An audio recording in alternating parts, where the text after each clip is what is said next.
This is The Gorge, a podcast where Ben and Sara gorge themselves on overanalyzing a game or game-related topic. This week, we are talking about Fallout 4 for the PS4, Xbox One, and PC.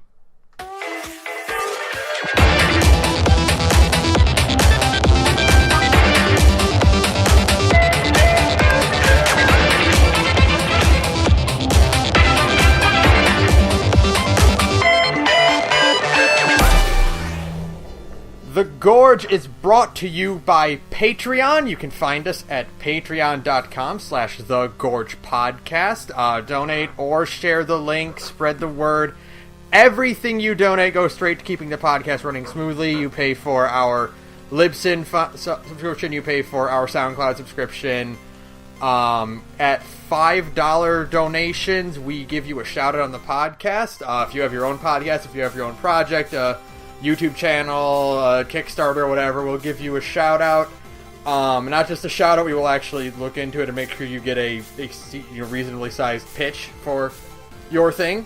And at $20, we give you a custom made t-shirt, the Gorge Podcast t-shirt, based on the logo designs that Sara herself made. And hopefully eventually we'll be doing like once every 6 months you get a new one. Yep. Like a new design and stuff, once I actually start thinking about designs that aren't just the logo. Yeah, around like 2 t-shirts a year, basically, for donating at the $20 amount. If we get more Patreon subscribers, we'll probably do more t-shirts. Yeah. For sure. That might, as that grows, that might even turn into, instead of being a donation thing, it might turn into a store. Who knows? That'll happen when it happens. Our kick-ass new intro is oh my god, it's so cool. It's so great. Is brought to you by Zach235. Link to his SoundCloud will be in the podcast description. We'll also be posting on him about Twitter all the time. He is great. He was awesome to work with. He gave us exactly what we wanted. We couldn't be happier with his work. We sound super cool now. I feel like we are so professional. We are. We've got so much going on now. Can't believe it. We are really, stepping up our podcast game, and I feel really happy with that. Because we want to be professional video game talker people. Yeah. Damn it. I play enough video games that I figure why not invest enough time into this fucking podcast, right? Yeah, for sure. So, what are we doing, Benjamin? We're talking about Fallout 4 again, and for the third time. Not just talking about how much we liked Far Harbor or Nuka World. We're talking about this time about how much the things that maybe Fallout 4 didn't do so hot on. You mean the fact that Fallout 4's main quest is fucking garbage? Yes, exactly that exact sentiment. It's fucking garbage. It is not a good main, because, there are a ton of great quests in this game. There are a lot of, smaller scale quests, and like we said, Nuka World and Far Harbor are both great. Really, honestly, if I could, own Nuka World and Far Harbor, on their own, I would. If I could somehow not buy Fallout 4 and just play, Far Harbor, I probably would, because I like Far Harbor that much. Its atmosphere and writing is just that much better. It boggles. I refuse to believe. I also have such a deep-seated vitriol for Emil Pagliarulo. I just think he's shit garbage as a writer. And I'll fucking fight him 100%. I would fight Emil Pagliarulo in a parking lot. I have such vitriol for him that I refuse to believe he is even remotely responsible for Far Harbor. You know what I mean? It really, yeah. But it feels like it was written by someone completely different. It totally does. And if it's somebody was oh no, he wrote Far Harbor, I wouldn't believe you. I would believe that he went to a few writing classes in the interim. Yeah, or that he had a script doctor or something. Somebody actually sat him down and went this is how you write a Fallout game, Emil.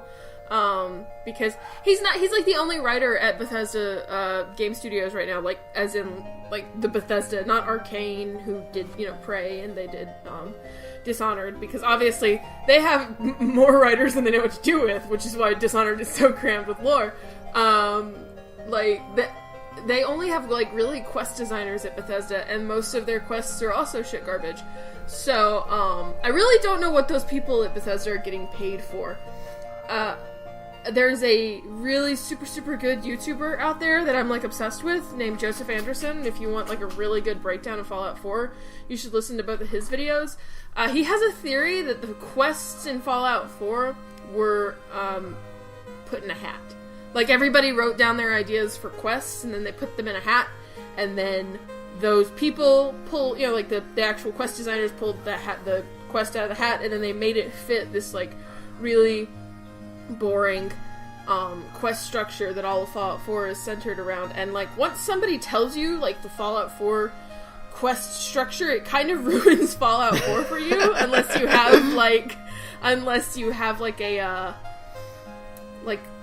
like mods, like good mods. Yeah. You know, like otherwise it'll just ruin Fallout 4. And I'm gonna ruin Fallout 4 for all of you right now. Fallout 4's entirety is this. You go to a place, so it's exploration. You clear out the place, so it's gunplay. And then you loot the place, so you're collecting all the shit garbage in the building, right? That's it. That's it. Fallout Yep. 4 is entirely built around that cycle. And once you notice it, you can't stop noticing it. So there, I've put that curse on all of you. Next time you want to try and, like, tell me that, like, a quest in...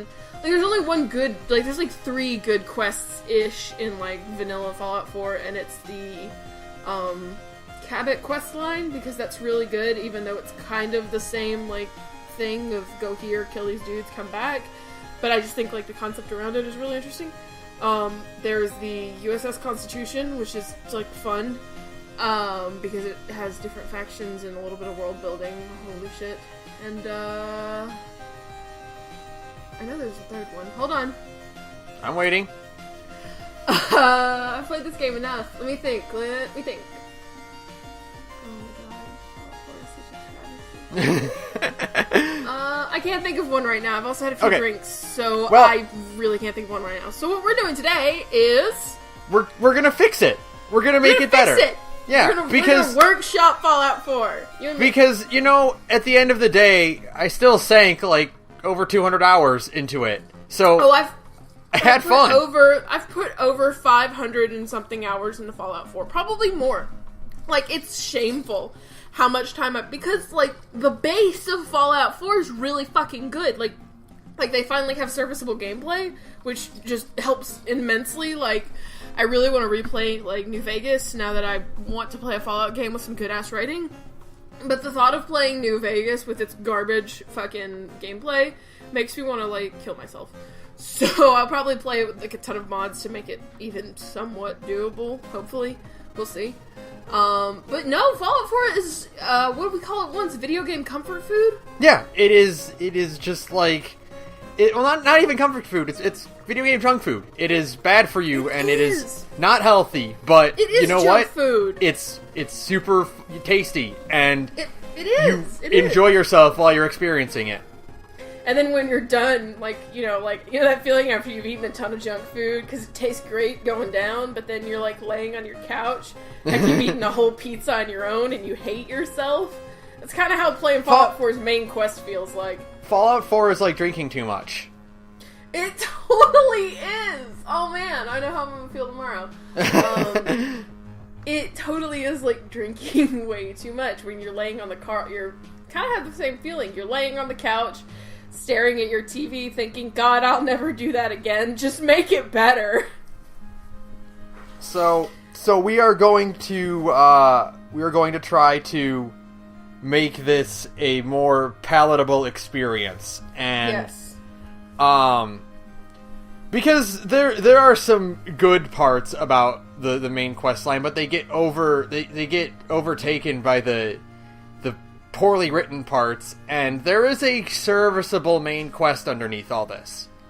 There is like a skeleton of a good plot in Fallout 4 because there's kind of the I don't know. Fallout 4 really obviously tried to kind of crib from New Vegas without understanding what made New Vegas great. So it was just kind of what they were like, well, we'll have these different factions fighting for this resource and stuff like that. But then they didn't kind of understand everything else that made New Vegas what it was. Especially the fact that they couldn't do decent fucking DLC. I mean, they did 2 good packs of DLC, but fucking New Vegas had like, what, 4? 5? Something like that? New Vegas had 5 story DLC packs. Yeah, it's crazy. I'm gonna fight Todd Howard. I will fight Todd Howard. So yeah, we're gonna workshop it. Basically the rule is, Ben, we have to, and we've talked about this a little bit, but the rule for all of you fine listeners at home is that you can't completely remove everything about Fallout 4 that makes it Fallout 4. It has to have the skeleton of Fallout 4 and all of its plot elements, but you just gotta make it better. Yeah, there is. We have to keep the basic core premise. We can't just completely rewrite it, and so we have to. This is fixing it. This is not replacing it. Right. So that's for other games down the line. Eyebrow waggle. Yeah. So I divided this up into plot. So the main quest. There are also a few tweaks to do to the gameplay aspect. Right. And then there are a few things for the overall lore of it, which is stuff that's not quite related to the plot, but need to be fixed within the world to make it more consistent with previous Fallouts and compatible with the identity of the franchise. Yeah. So we had this idea of elevator pitches for the main plot. So did you come up with one? Did you? Because I had the ghost of one. I mean, besides the stuff that we've already kind of discussed off mic, just the idea of, if I had to pitch this to someone, I would say that Fallout 4 is a game about someone, it's a cross between the story of Rip Van Winkle and the Revolutionary War. And it is a character, who sleeps through the apocalypse. Right. And then awakens in a post-apocalyptic world that is being... The freedom of the survivors is being threatened by a sort of oppressive, governmental or, controlling force that threatens to overtake them. Right. Okay. So, yeah, I feel that. I think my one thing is... and we'll kind of talk about it more extensively. The one thing I feel like Fallout 4 needs to do, other than the really obvious things, is I think it would have been an interesting twist to have the main character be a synth, so that all of this fish out of water stuff still applies, but not for the reasons you think, and it would be kind of like a moment of wait, this guy... Yeah, I mean, you can think about it after a while. Once you hit level 60 in Fallout 4, your character is an unstoppable god. Right. So why? Let's have a crazy hand-wavy reason for why that is, because you're some sort of crazy next-gen synth. But if that's not the case, that's fine. So, what's our first bullet point? The first bullet point on the notes is what you do to fix one of the most important things about Fallout 4 is you take the baby, the baby that is central to the entire plot line that kind of guides the player. Okay, you take that baby and you throw that baby in the garbage. You put that baby in the fucking trash. Yeah, that baby. The bababy goes in the trash can. Yeah, the baby goes in the trash can. You close the lid. You take the trash can out to the road, and the garbage truck comes and picks it up and then takes the baby away forever.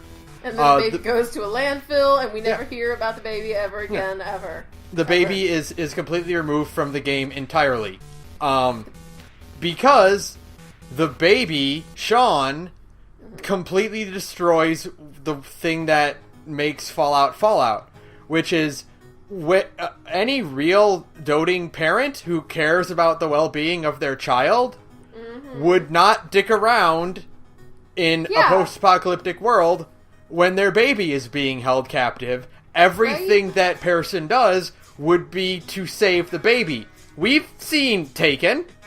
Yes. Liam Neeson didn't mess around with some drugs and hang out with a detective And build houses for 700 hours. He murdered everyone who was in the way of getting his daughter back. Right, yeah, like that's yeah. It's so insane to me. It's so insane to me that, like...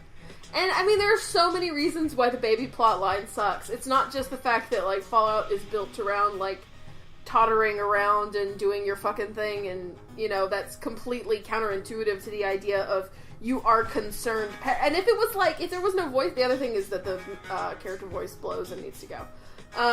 But if you weren't, like, a voiced character, you could maybe play this off as you're just a shitty parent. Yeah, right, exactly. But the problem is that every single time you talk about the baby in conversations, it's like the protag voices get super weepy. They're like, oh, my baby!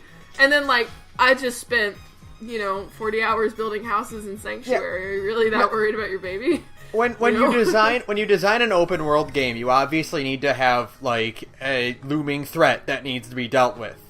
Right. But when you design this, you have to design it in a way that encourages the player to take their time and build up. You need to be like, okay, the monster is going to come out, but it won't come out until we gather all the gems.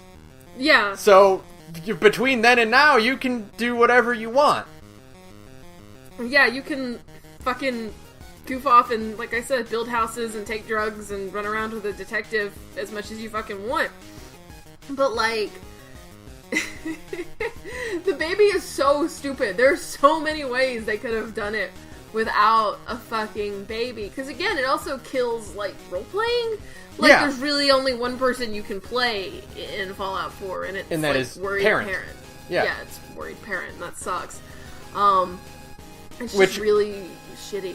Which is another, something that we can get to in a bit, but I kind of want to keep this sort of, like, in a order. The thing is, the baby also serves as sort of like a tie to the main plot. Obviously, spoilers! What? The baby ends up being Father, the leader of the Institute, because you were woken 60 years, and then they took the baby, and then 60 years later, you got out of the vault. And so, Father is an old man, and that's sort of like your tie to the Institute.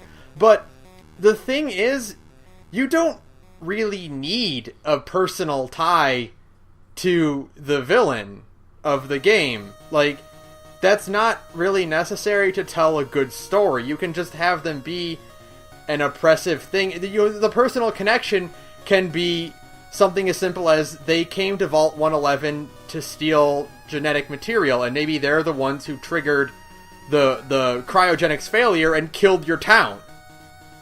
Hey, hold on. We might have to stop recording. Sorry. Oh, okay. Hey, can you hear me? Okay, sorry about that, everyone. We should be back now. Just a connection hiccup. But, yeah. Okay, so, like I was saying, is that, like, the idea of Father being, like, your son is a plot line that we don't necessarily need to tell a story, partially because, we're supposed to be role-playing our own character. If this was like a narratively driven thing where you have a pre-established character, for instance, Star Wars, the Father twist there worked really well because Luke is an established character already. But in Fallout, you're playing a character, and you're supposed to kind of design the character as you see fit. So it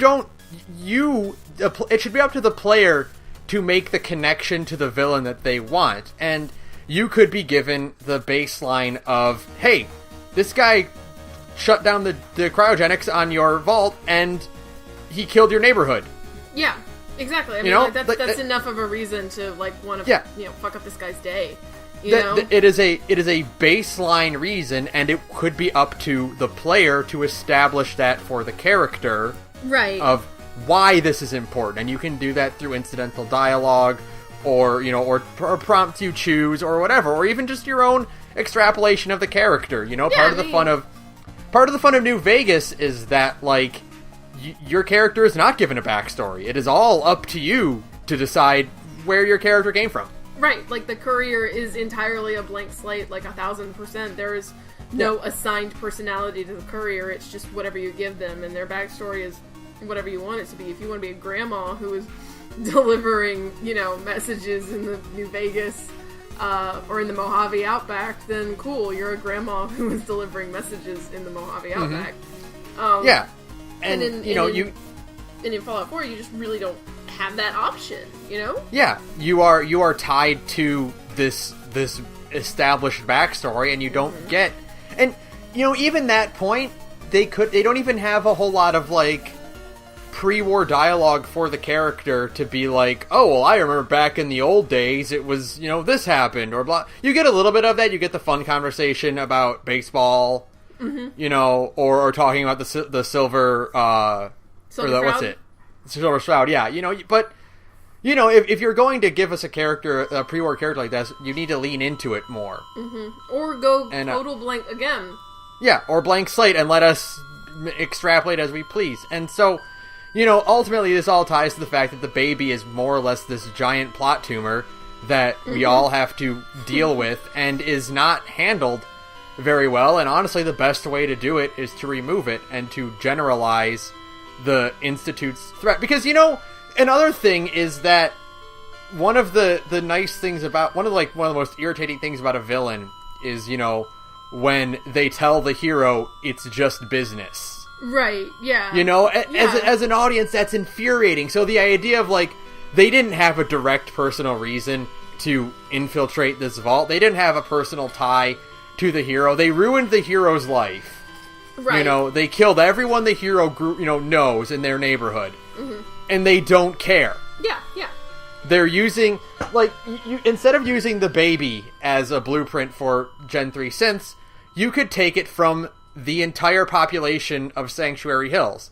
Yeah. And that also leads to, hey, now you have a wide variety of genetic material, blah, blah, blah, 50s tech to make your robot clones with. Right, exactly. 50s tech is a good way to, it's such a weird thing that they keep insisting on this idea that their clone source has to be somebody who's genetically pure and never exposed to radiation ever. And okay, sure, I guess, but I don't know, that just really why not? Again, it's 50s tech. Why not just hand wave that away? And I don't understand the baby.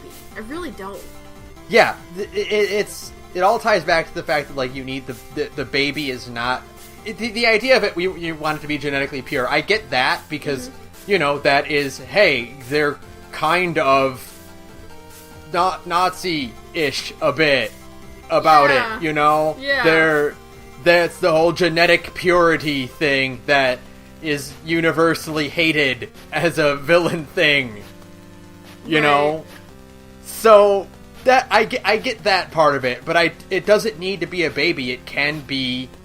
And in this entire town that they, capture or they kill, for their genetic material, and you're the only survivor, or whatever. Whatever. Yeah, exactly. It doesn't need to be a baby. Yeah, exactly. And again, also the idea is there was only one single baby in the entirety of Sanctuary Hills. Right. Yeah. Nobody else had kids. Really? I guess it's because yeah. Bethesda didn't want to kill children, but whatever, it's still so stupid. There were still kids in the neighborhood that still died. But I don't think even in the flashbacky bit at the beginning of the game, I don't think there are any kids in Sanctuary Hills. I think there's a few kid models running around. Are there? I think so. And then we don't see them in the pods. It's so stupid because the whole point of the suburbs was that you go out there and you make babies and shit. So nobody else in all of Sanctuary Hills had a baby. Yeah. Really? Oh my god! The more you think, the more you think about it, the worse it gets. It's one of those things where you spend 5 minutes thinking about it. You go, "Hey, wait a minute. That's stupid." Yeah. You didn't notice it. But your brain did. Your brain did notice. After a while, you go holy shit, wait a minute. It's like that thing where it's kind of you're playing a Grand Theft Auto game and you're like, hey, there are no kids in this Grand Theft Auto game. Then you think, it makes sense why, but you're it takes you a couple dozen hours to actually notice that for the first time. Exactly. It's stupid. So There is another sticking point in this game, and I think it's this is not so much of a like a plot tumor like the baby is, but this is something that like I would categorize more as missed potential. Mm-hmm. And that is, this game lets you design your spouse and then kills them immediately. Yeah. Immediately.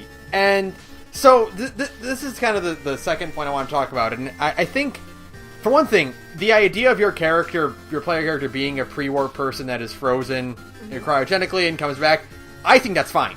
Yeah, I have no problem with the pre-war aspect at all. Yeah, I mean, the whole fish out of water aspect is like part of Fallout, you know? Either you were in Fallout 1, you were a vault dweller who comes out. In Fallout 2, you're part of a tribe that is kind of isolated, and then you come out into the world. In 3, you're a vault, same thing, you're a vault dweller and you come out into the world. So this is like the ultimate ideal of it, is that you are not even someone who has any idea that the war even happened. Right. You're waking up 200 years later into this total apocalypse that you're just thrown into. Yeah. That's fine. But you're given this half-established backstory of being married and having a baby, and here's my sticking point too. One of my like major sticking points is like the established finger quotes backstories for the two soul survivors, like for Nate and Nora. Is like Nate's backstory does this great job of explaining like why you're immediately good with a gun and why you know how to use power armor and all of this shit. And Nora's is that she's a lawyer. Yeah, it doesn't fit. It doesn't fit. It's ridiculous. Like, why even bother giving the character like those little hints of backstory? Because at that point it just gets stupid. Like, if you had not given any kind of hints of backstory to either character, like to either like gender version of the soul survivor, then like you can at least project the tiniest bit onto this character who's already like an established person, that they're in the military, it establishes that you live in the suburbs, you have a baby, like those are, you live in the suburbs in a time when like inflation is crazy and you have a car and all of this insane shit, but you can still afford it. Those are like character establishing things. And they could have left it at that, and then you could have filled in the blanks and said, well, they do this, or they do that, But then they went, like, that step further to just really keep shitting all over, like, what makes Fallout. And they had to give the two player characters these really specific backstories. They're just completely extraneous, and we didn't need them. And it kind of does this shitty thing where it makes it obvious that, like the male soul survivor is the, like, was proper, supposed to be like the default, Yeah, and because the intro is from his perspective too. Like the whole game is based around the fact that you're kind of supposed to play as the male soul survivor. As Nate, yeah. Bullshit. Because like again, that's not what Fallout is. Like Fallout is right. Like, you keep it as gender neutral and like totally blank as possible. Because even like there are caveats that come with the backstories of the Fallout games that do this right. Other than New Vegas, because New Vegas does it flawlessly. You have small character-defining things that are outside of your control in 1, 2, and 3. You're a vault dweller, you're the grandkid of the person from Fallout 1. And Fallout, part of the problem with Fallout 2 is kind of the same thing, which is like, this game establishes that the vault dweller from 1 was a male, and, and this happened and these characters died in this way, and you can read that, and that also kind of ruins the aspect of it, but, like, that ruins it for the sequel. This automatically ruins your chance of, like, really role-playing the game, because you're given an established backstory for a character you haven't built yet. Yeah, exactly. So you can't... So it's like, even if you kept the baby stuff, which we're not keeping the baby stuff, but you know what I mean? Yeah. Even if you kept the baby stuff, then it could still be like, well, you could say that someone is a shitty mom, or a shitty dad, or they did some fucked up... They were Yeah, they could afford a house and a car in the suburbs because they were doing, like, organized crime shit. Yeah! No, they're a lawyer and a soldier, and that's... Yeah, and... you can't... Bethesda didn't even give you the courtesy of coming up with your own fucking backstory. And what really bothers me about it is that there's such an easy way to fix it. Mm-hmm. Which is that one of the first things you do in the game is that you are interviewed for your qualifications for a pass into Vault 111. Yeah. And you use this to establish your stats and your name for the character. You could have embellished on this, and you could have given us a chance right then and there to establish the character's backstory and therefore establish what they're good at and what they're bad at. Kind of like the GOAT in 3. Honestly, the best example is Mass Effect. You know? Yeah. Like, Mass Effect has backstories you can pick, and I think that if Bethesda has such a raging hard-on for this idea of, like, you can't just be whatever the fuck you want to be, because I guess they just want to spite what Fallout is, then at least, like, give us a few options. Don't just saddle us with one. Do it the way Mass Effect did, where you could pick, like, 3, and then everything that came with those 3 backstories had their own quests attached, had their own baggage attached, had their own characters attached, and you could extrapolate your fucking backstory of these characters as much as you want. Picking your backstory in Mass Effect not only gave you a personalized quest for that character, depending on what you picked, it also, helped towards whether you lean towards Paragon or Renegade or Neutral. It gave you more incidental dialogue, and it would be so easy to have the Vault-Tec rep be like, oh, and so what did you do? And you can pick, oh, I was a surgeon, or I was a soldier, or I was a lawyer, whatever. All these, career paths you could pick, and that's like, okay, well, the game will internalize that as, okay, you're a lawyer. All right, well, you're good at speech checks now, and you have more dialogue options that you can use to, like, neutralize people. Or if you picked a soldier, then you're better with weapons and you can repair power armor more easily for less materials or whatever. But that would require Bethesda doing perk checks, which we all know they fucking hate. I know, because they weren't in it. Lazy. There's so much about Fallout 4 that's just lazy. Yeah, and so, tying that back to the laziness of being where we designed a character that you can customize, which one of the things Fallout 4 does right is, oh my god, the character creator is one of the best I've ever seen. Oh my god, it's so Holy good, shit, it's right? great. Holy it's shit, fucking incredible. Amazing. You can actually make attractive characters in video games, or you can make them fucking hideous in the final payout if you want. Yeah, there's so, like, and what's great is, like, think about stuff like the final payout, like, they built that with all in-game stuff, no mods or anything. It's just, you can design fucking anything with this, and it's amazing. So that's great, and so you're given the chance to design both of them. You're not locked into one character, and you're given a default model for the opposite gender. Right. So what you need to do with that is make this make the opposite gender, whether you play as Nate, make Nora. If you play as Nora, make Nate. Have them live. Yeah, let them be a companion. You have a whole game full of, like, a bunch of honest-to-God mediocre companions. We'll get to that. But, there's only, 3 companions in the whole game. They're actually worth a shit. So you have a bunch of mediocre companions, but you couldn't, make the opposite gender character that you designed at the beginning of the game, a playable, or, a person who could come with you and might also have stakes in this story. Yeah. And, there's something I didn't write down in the notes, but I think it's a really great idea, is that instead of the opposite gender character being your spouse, when you are being interviewed by the Vault-Tec rep, you can select either they're your roommate, or maybe they're just a friend who, is over for that particular day. They're your sister or your wife. Yeah, or they are your spouse. Yeah. And, something like, well, if you select they're the spouse, then you're locked into that relationship and you can't pursue a relationship with the rest of the characters. Right. Or you can pick roommate and then you can develop, to choose to romance them throughout the game.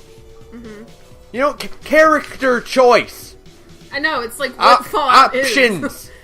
Options. Backstory picking. And again, it goes back to this whole idea of, like, if Bethesda is so loath to the idea of letting your character be, like, literally whatever if they just hate the idea at some basic conceptual level, like, fuck if I know why, but whatever.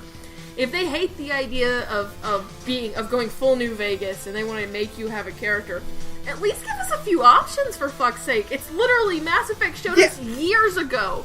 It's not... The problem is that Mass Effect... The first Mass Effect trilogy is... I mean, honestly, even with its shitty ending, is a really goddamn good series, okay? Yeah. And because of it, like, they set the bar really high, even back in the day. Like, if you want to do the whole locked-in backstory thing, then at least give us a handful of options to let us feel some sort of sense that we have a control over the kind of character we're making. Even though Mass Effect is a fairly straightforward plot, and even though you are kind of locked into a predisposition of doing certain tasks, you are given so much freedom to design your Shepard to do whatever you want for those actions. Yeah. You can select their dialogue options. You can select the way they react to situations. You can, do Paragon or Renegade interrupt. You have all these options to really flesh out the character in a way that is like, even if you are given a very straightforward plot, you still have a way to have your character react to those situations. And that's what I think really is some of the best versions of role-playing, is not so much being the proactive, like, choices that you make, but how you get to make your character react to things that technically are out of you as the player character, out of your players, out of your control. Right, yeah. Like, the reaction is kind of what defines what this character is. I mean, like, all the funny dialogue choices in New Vegas are just your character reacting to shit. You know? Like it kind of harkens back to, whenever you play Dungeons and Dragons or something, and the basic core tenet of a good DM is describing the situation and then saying, what do you do? Right, yeah. That's what D&D is like RPGs. I mean, obviously. Yeah. I feel like I'm saying, like, a really stupid thing when I say that, but, like, D&D is RPGs, and so, like, you should approach it the way a dungeon master would, where it's like, here's the plot, and you've got to... but how do you react to it, and how do you react to the situation? Right. And so what it is that Bethesda wanted to streamline their progress through Fallout. They wanted to make it, more focused, which, again, like, we said before, it's that alone, it's fine. Mass Effect does it. Lots of other role-playing games do that sort of thing. But what Fallout 4 did is it streamlined the wrong thing. Oh my god. Which is it gave us the open world, but it locked us into a very narrow character. And it's so boring. Instead of giving us a narrow, straightforward plot with tons of ways to react to situations. Yeah. And I mean, it all comes up again back to the voice protagonist, which has got to die. That's the other thing that, like, needs to go ASAP is, and I think even Todd Howard admitted, like, in a recent interview, he was like, okay, well, maybe the voice protagonist and the 4 dialogue options was a bad idea. Now, here's the thing, is that one more thing I wanted to just cover before we branch out to the voice protagonist. I want to cover one more plot point for the opposite gender character, which is, if you have them live and you have them be a companion you can recruit fairly early on, or whatever late in the game, they are your tie to the pre-world world, not the baby. They can serve as your character. The opposite gender character now serves as a way for your character to reminisce about the past, to flesh out their own backstory more by having conversations and building up their social link. Their social link, yeah, pretty much. Like, yeah. So that's that's it. Is that it would be way better if, instead of trying to find a baby, you were out for revenge. You and your friend / spouse / whatever, sister, whatever you want to make it. If it was less about rescuing a kidnapped child and more about getting revenge for your town being slaughtered. Which, hey, your town was killed off in the beginning. That's RPG 101. It really is. Like, all these, like, everybody The I know villain has kills been your killed. hometown. Yeah. The villain Yeah. burns your hometown down. Go fight him. Go fuck him up because he wronged you. That's So- like literally Final Fantasy 1 shit. Come on, guys. Yeah, exactly. So, on the subject of the voice protagonist, I think I think on its own, the voice protagonist is not a bad thing. And I think, despite it being very much shot, reverse shot, dialogue back and forth between two characters, I mean, Mass Effect did that. Yeah. Did that exact same thing. But, so that's not alone. The problem is that Bethesda didn't go far enough. And I think if Bethesda does make Fallout 5, and they do expand on this, I don't want them to abandon the voice protagonist. And I think the reason about that is that one of the things they did right, compared to Fallout 3 or Fallout New Vegas, is that by having a voice protagonist, and setting it up the shot, reverse shot, you get to see your character more often. Yeah, and I like Which that. is like, there really is no reason for you to customize your appearance in 3 in New Vegas, because you're never gonna fucking see him. Yeah, I mean, I get that, and I like that, but at the same time, I fucking hate it. Like, I hate the whole... Like, I think the voice is such a... It's another character establishing thing. You know? It's another, you can only play... You know... If you want to play a fucking raider bitch from hell... Cool, except then she opens her mouth and it's nice 50s house mom. Yeah. You know? I think, and I think the best way to fix that is, hey, spend the money, hire 2 or 3 voice actors. They won't spend the money on it. I mean, that's the other thing. And the other thing is that the money that would be spent, if you only hired one voice actor, well, then they would also have to keep the whole 4 dialogue options thing, which has to die. I mean, yeah. If you change nothing about Fallout 4 except the fact that you kill the 4 dialogue options and bring it back to normal old, here's a list of choices of variously clever written lines, pick one, that's, like, way better. And that lets you, like, actually be whoever the fuck you want to be. Because the problem is that with Fallout 4, a lot of this, like, 4 dialogue option shit, if you play the game with, like, let you see what your character is gonna say mod, a lot of those voice options are basically the same thing 4 times. You know, there's sarcastic, more or less. There's yes, there's yes but more information, there's sarcastic yes, and there's no but really yes. Yeah, and, that all just ties into they didn't structure it properly at all. No. Again, compared to Mass Effect, which actually does give you a lot more, despite having more or less the same amount of options, like, they branch out their dialogue menus. Yeah, you can actually select more than just 4 options in Mass Effect. You can select, like, the base is 6, but there's also, like, on every Mass Effect dialogue wheel ever, if you're, like, having a conversation about a lot of stuff, there's also a more options button that you can click, and it'll give you, surprise, surprise, more options. So, that's... that's if they go back to a silent protagonist, what they do need to do is then add, I don't know, more cutscenes or whatever to let us see our character more often, because again, they did such a good job with the create a character in 4. Yeah. That I want to see my character. I do want to see my character, but I mean that's kind of what VATS is for. Like, yeah, you can I mean, see your character in VATS, I guess. It's just like seeing my character is not... I mean, like, the creator character is so good, for sure, but I just think that seeing my character is low priority. Here is one thing I will say, though, is that I'm playing Wolfenstein right now. Mm-hmm. And Wolfenstein does the...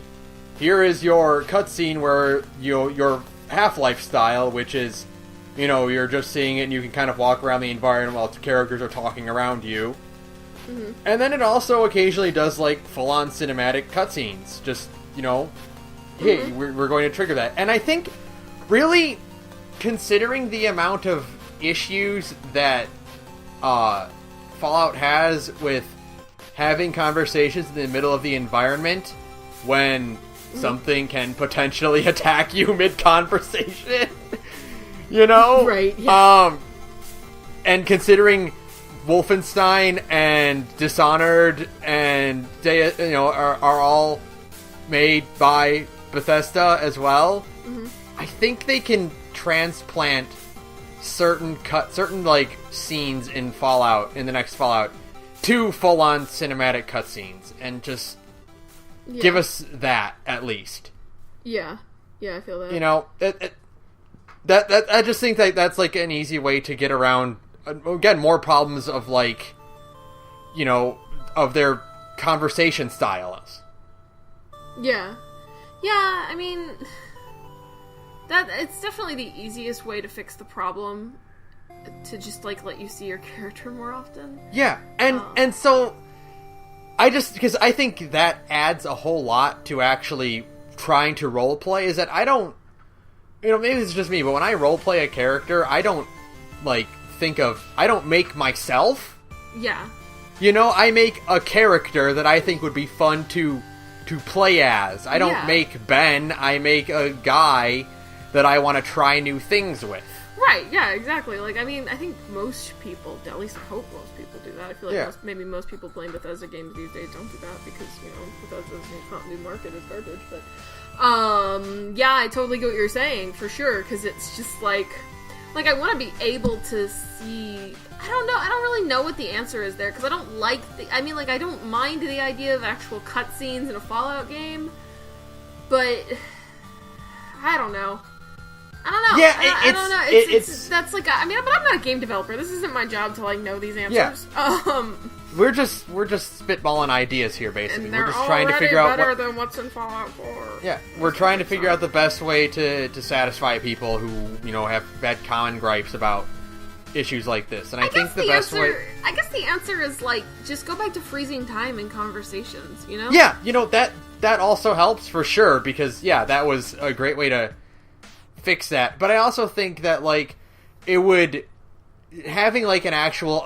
like, not every time, but having the occasional cut, you know... It's, you know, kind of like Tales games and animated cutscenes. They're not all over the place, but, like, if something important is happening, we're going to see it in a cutscene, you know, animated. Yeah, that makes sense. I guess that does make sense, because again, I hate to keep referencing Mass Effect, but goddamn, did Mass Effect do it right or what? The occasional, like, real-ass cutscene where it's, like, an action set piece and you can actually see your Shepard doing things and looking like a badass is pretty cool. Yeah. You know, there are even games like, hey, Deus Ex, which is fairly open world. Yeah, it's like a limited open world. It's pretty, like, a hub. You were given... Yeah, you are given the freedom to, you know, approach things as you choose, and then every so often Jensen will walk up to a terminal, and you'll get a full-on cinematic cutscene of a guy sneaking up on him and having a full conversation and camera cuts and all that. And, like, you can do that, and you can also do that with a creative character, because I know it's possible, because Dark Souls does it, and Bloodborne does it. Yeah. You know, so... this is all possible to do, and I wish that it would happen so that we get a chance to see our cool character and not just only see them in VATS, like, or in third-person mode, which sucks in Bethesda games always. Which no one ever picks anyway. Nobody ever plays Bethesda in third-person mode. Yeah, exactly. Yeah. So that's just like the voice protagonist thing, or like the idea of that. They handled it very poorly. It can be done right. There are tons of methods to do it right. They literally picked the one that works the least well. Yeah, they definitely picked the worst. I am like the most in favor of going back to a silent protagonist. Just because, I mean, it just works the best in this setting to let you do and be whatever you want. Otherwise, like the second best option is don't be so fucking cheap. You have a ton of money. You're fucking Bethesda. Record some more lines, you know? Yeah. Ultimately, the easiest way to fix it without doing anything, you know, without the least amount of work to do it extra, is to pay your voice actors more money and write some more goddamn dialogue and have them say it into a microphone. Yeah. Just record a bunch of fucking dialogue options. It's not hard. Like, not every single encounter needs 40 different dialogue options. You know what? But every now and then... That's it. You cracked the case. Okay? Yes. for stuff like Radiant quests or like incidental whatever dialogue, you don't need a voice. No. Save your voice for major things, and that also tells the player, hey, this part's important. It's a serious plot thingy big, you know? Like, yeah. It's just so... I mean, like, a partial voice character is fine, too. Like, I think a partial voice protagonist is perfectly acceptable, and even in 2017, I think people can understand that, or just pay your voice actors fucking more. Fallout 4 sold like gangbusters. If Fallout 5 is going to have a voice protagonist, I swear to God, just pay those two people to read a shit ton of lines. Like, a shit ton of lines. And it's not hard. God. It's really, okay. Really, ultimately, at the end of the day, it's not hard to do this. It's really not. Okay, we need so, to move on from that. Yeah. Next, beyond all that, the next point is we need to fix the Institute.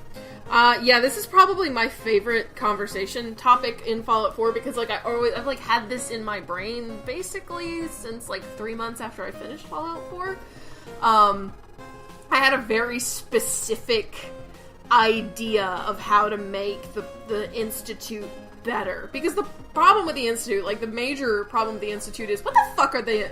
Ben, tell me off the top of your head, what exactly does the Institute want?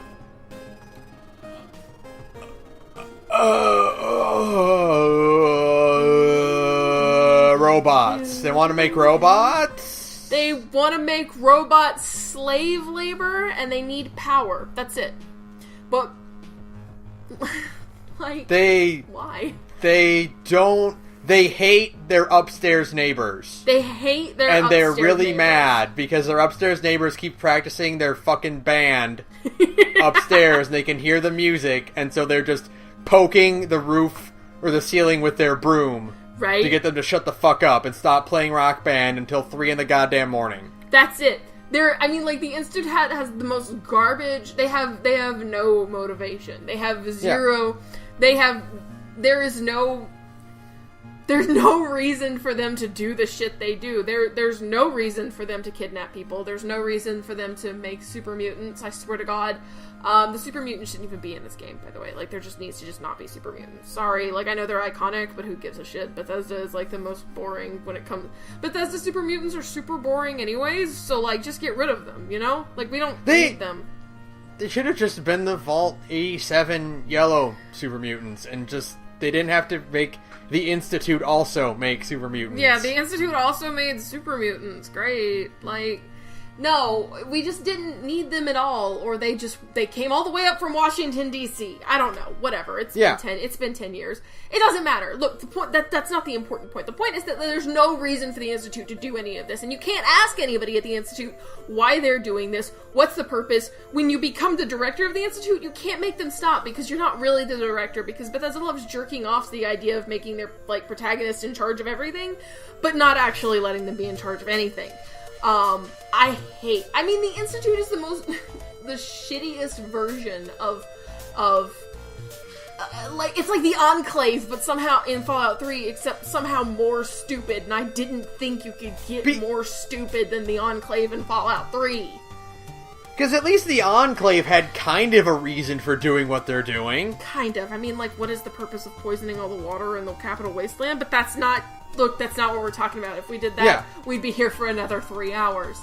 The point is that the Institute has absolutely no reason to do and be evil. Like, there's just not. And it's not even like shades of gray. Like, some people like to say, like, on our Fallout, you know, the Fallout subreddits, that, like, the fucking Institute is, like, morally gray. No, they're not. They're, like, the most, like, generically evil, cackling supervillains hiding in their underground fucking lab that I've ever met in my entire life. They are the mustache twirlers of the Fallout world. Yeah, they're cartoonishly evil.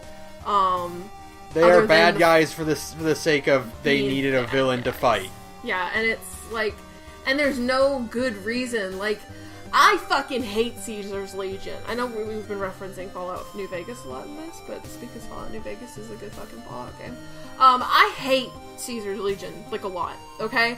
I think they're garbage, and I think that they're just bullshit, and their reasons for existing are all fucking bullshit. And the first time I played New Vegas, I walked into Caesar's camp and I shot him in the head with a shotgun. But then, the next time I played New Vegas, I went and I had a conversation with Caesar, you know? And as much as I hate the Legion, honest to God, you can have a long, in-depth conversation with Caesar about the flaws of democracy, and he'll reference philosophers, and he'll give you very good reasons why, you know, like, they're fucked up. But there are still reasons why the Legion functions the way it does. He has, you know, he's read his history books, he saw the way Rome functioned, and he's like, that's what we need in this post-apocalyptic fucked up universe. Like, these are motivations. His belief is that democracy is fundamentally flawed because it lets idiots rule. Right, I'm not going to make any commentary about that in 2017, but, you know, the idea is that the least qualified are allowed to rule in a democracy because the common man picks their leader, you know? And you listen to him and you're like, holy shit. He kind of has a point. And then if you're a good person, you still shoot him in the head with a shotgun. Yeah. But you hear it and it makes sense, you know? Your response to that is, that's a good point. Here's my counter argument. And then you kill him. And then you kill him because he's still a slaving piece of shit. But the thing about this, and I reference this to you a lot, is that Rich Berliou, who is the author of Order of the Stick, and is honestly a fantastic writer, and he absolutely knows everything about what he's doing. He wrote a backstory for his villain character, and he wrote it for the express purpose of making his villain understandable but not sympathetic. Yeah. And that, like, core tenet sticks to me as the defining point to writing a good villain. Yeah. And it does not apply to the Institute. No. I can't understand what the Institute is doing. I have no idea. You don't have to make their actions justifiable to me. You need to make their actions justifiable to the villain. Yeah, and to the world. Like, they need to make sense in the context of the universe. Caesar's Legion makes sense in the context of the universe. The Fallout 2 Enclave makes sense in the context of the universe. The Master in Fallout 1 makes sense in the context of the universe. They all have their evil-ass philosophies that to them are sound. And to them, if they win, the deal is that if the Master wins, if the Fallout 2 Enclave wins, if Caesar Legion wins, you have the understanding in your mind that the world will be permanently changed by their victory, you know? Like, that's important. It's why Fallout New Vegas has an ending. Endings are important. Endings exist for a reason. Endings are vital because it lets you know you have done something irreversible to the world, and because of it, you have changed the world. So that's why you have to stop these people. That's why you have to stop the Master. You have to stop the Enclave. Frank Horrigan. Like, that's important. But Fallout 4 doesn't have that. If the Institute wins, their goal is to get power, right? That's why they basically want to get their super reactor online. So what?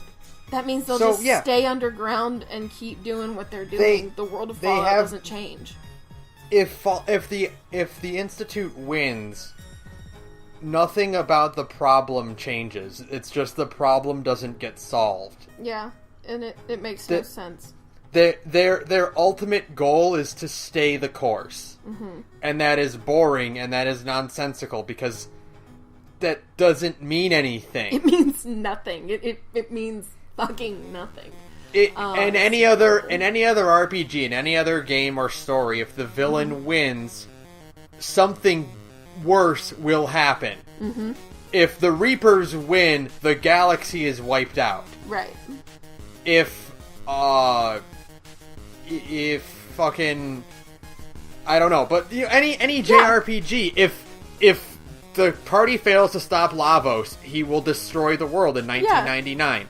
Yeah. If you could go on and on.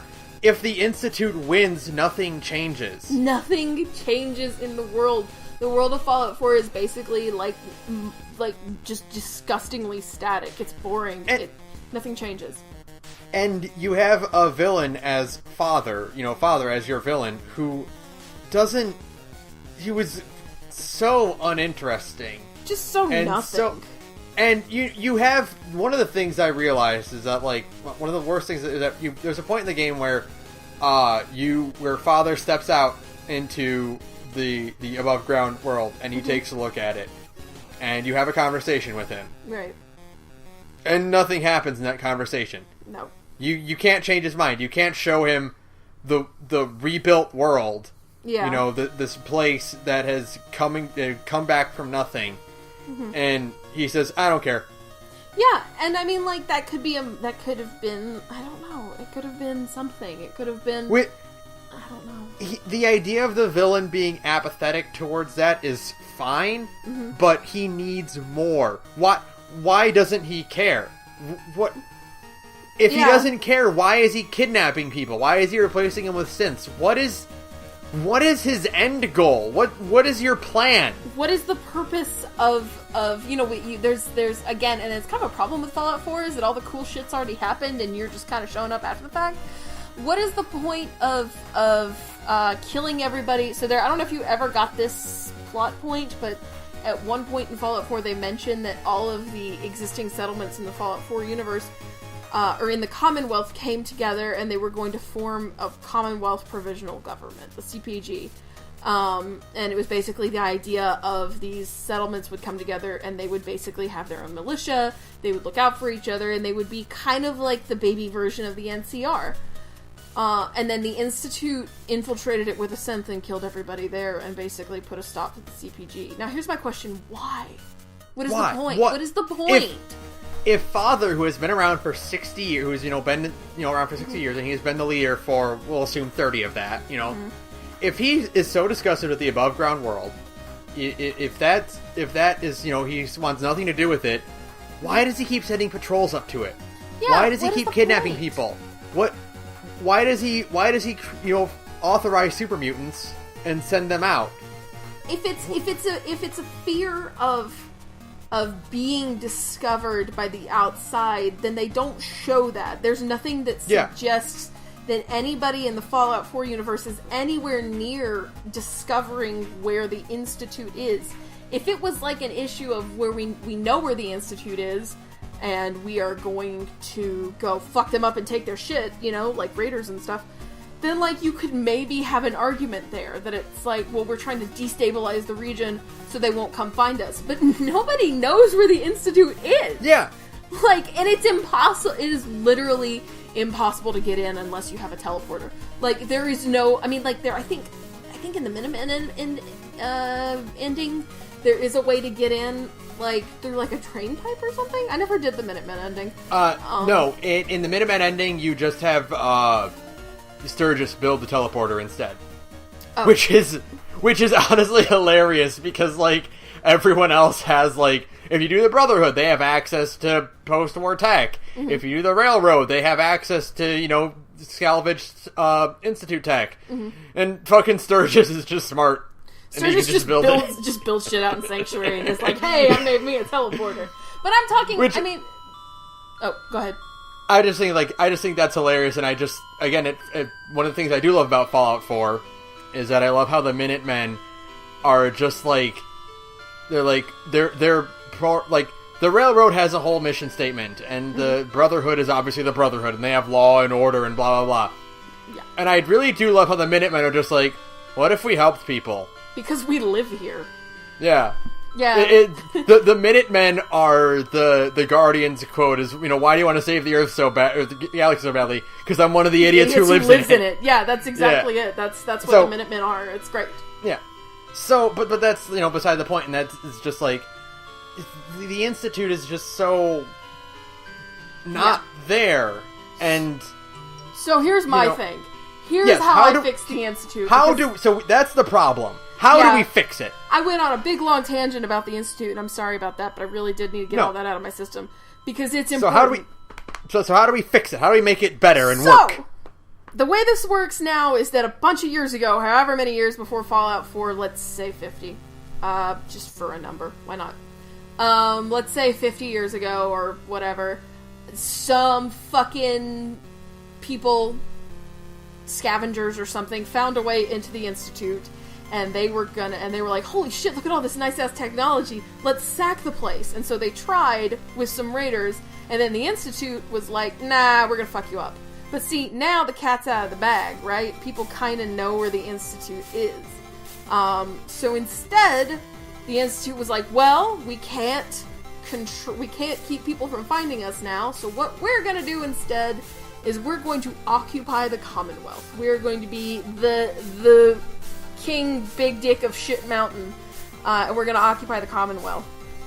And because we have a whole legion of robot slaves and synths and all this shit, it's really easy. And as long as they leave us alone, like as long as they pay tribute to us and give us supplies when we request them and kind of help us out when we do shady shit, we will leave you the hell alone. And we will have research facilities at every cardinal point on the map, and then some. Make it 8, so that you've got one for, like I said, every cardinal point in the map. And then you basically do as we say. We are your overlords, and you are our colonies. Because Fallout 4 basically wants to desperately rub this idea of being the Revolutionary War in your face, and then doesn't fucking do anything with it. It's set in Boston, for God's sake. It's set in Boston, and your primary faction, if you don't want to side with anybody, is the fucking Minutemen. And you use laser muskets, and there's, like, American flags hanging all over the place. It's really obvious what Bethesda wanted to do. There's a guy named fucking Hancock! Yeah, exactly, and he runs around in a fucking old-fashioned red duster from the fucking Revolutionary War period. Your general's outfit is basically like George Washington's jacket, for God's sakes. Yeah. And they didn't do anything with all of these fucking parallels. They just decided to, I don't know, shit the bed. So yeah, generally what it is you wake up into a world that has a bunch of these fucking research facilities in it, and if you try to go anywhere near them, you're obliterated, because you're not invited. And the Institute itself is like the most heavily guarded place in, all of the Commonwealth. You can't get into CIT. There's, people know where it is now. Like, you could try, but you'll fucking die. So then it also solves another problem I have, which is, like, for one, in survival mode, and this is super fucking stupid, if you play in survival mode and you have the teleporter, you can't actually teleport from the Institute to wherever you want to go. You can only teleport from the inside of the Institute to the CIT Rotunda. That's dumb. Makes no sense. The whole point of doing the Institute subquest is to be able to teleport. That's what makes it so dope. 2. So then instead what you have is that each of these research facilities are teleport points. Sorry. So that the Institute can't teleport to anywhere in the Commonwealth, because that has so many, like, it's another one of those, if you think about it for more than 5 minutes thing, you're like, that's really fucking dumb. Yeah. If the Institute can teleport it anywhere in the Commonwealth, why don't they run the Commonwealth? Why don't they teleport a bunch of synths into the glowing sea? If they're looking for Virgil, why don't they just... And for one, why is Virgil hiding in the glowing sea if synths are immune to radiation? Oh my god, this game is so fucking stupid. Oh my god! But, like, so instead the rule is, okay, they can't teleport anywhere. They can only teleport to these research facilities, but that gives them a leg up, because it means they can move a bunch of people to a bunch of places and basically have all these occupying bases. They occupy the fucking, what's it called, Ben? Fort Independence? The castle. They occupy the castle? Yeah. So they have control of the castle, so instead of it being a sea monster, which is stupid, it's just a Queen Mirelurk, and anybody with a rocket launcher and some time can kill that, so I don't know why the Minutemen got kicked out by that. Instead, they occupy the castle as a means of discouraging the people of the Commonwealth from organizing a militia and rising up against them. It's all about oppression. That's the name of the game. It's about the fact that the fucking Institute has a stranglehold on the Commonwealth, and nobody knows what to do or how to fight back, right? Right. You are taking them from being a shady secret, urban legend whispering of people getting abducted and whatever, and you are turning them into a threat. They are oppressive threat who will kick down the door and take you in broad daylight, and, you can't stop them. They are in charge, and they have the biggest dicks. They've got the biggest dicks in town, and they are, they're there to fuck you up. So now, hey, you've got a villain. You've got a villain that kind of has, kind of like Caesar's Legion. They have maybe a point to their villainy, because this wouldn't be happening if the Commonwealth hadn't come knocked on their door and tried to bust in. But they've obviously gone, way overboard. I'm a little unsure about why they would still be abducting people. Maybe they're not abducting people. Maybe they're only abducting people who are, trying to... Piper has a fear of being abducted. Maybe it's, the idea that if you speak out against the Institute, then you disappear in the middle of the night and you're replaced by a robot. I guess that makes sense, yeah. Yeah. That you could change it into so many reasons as to why they are being kidnapped. And, one of them could be they don't value above ground life as worthwhile, so they are perfect for test subjects, which is cruel. But again, considering what the Institute stands for and what they are, it's understandable from their point of view. Right, and it's kind of and that's not too different from what they do in Fallout 4, in the plot of Fallout 4. But there's no by making it more overt that this is what they're doing and they have a reason for believing this. You are making them more of a credible threat. Yeah, they're a threat. And it's kind of they're taking only the people who speak out against them. It kind of makes them seem, again, more like an occupying force and fascists. Yeah, they aren't sneaking in and kidnapping random Joe citizen. Yeah, which makes no sense. They are looking for dissenters. They are looking for people who would rebel against them, and they wiped out the Minutemen, you could say. Yeah, they totally... The Minutemen tried to take back the castle, they got wiped out, and that's why it's just Preston and a handful of other guys. Yeah, or, the idea that what happened at Quincy was that a Minuteman...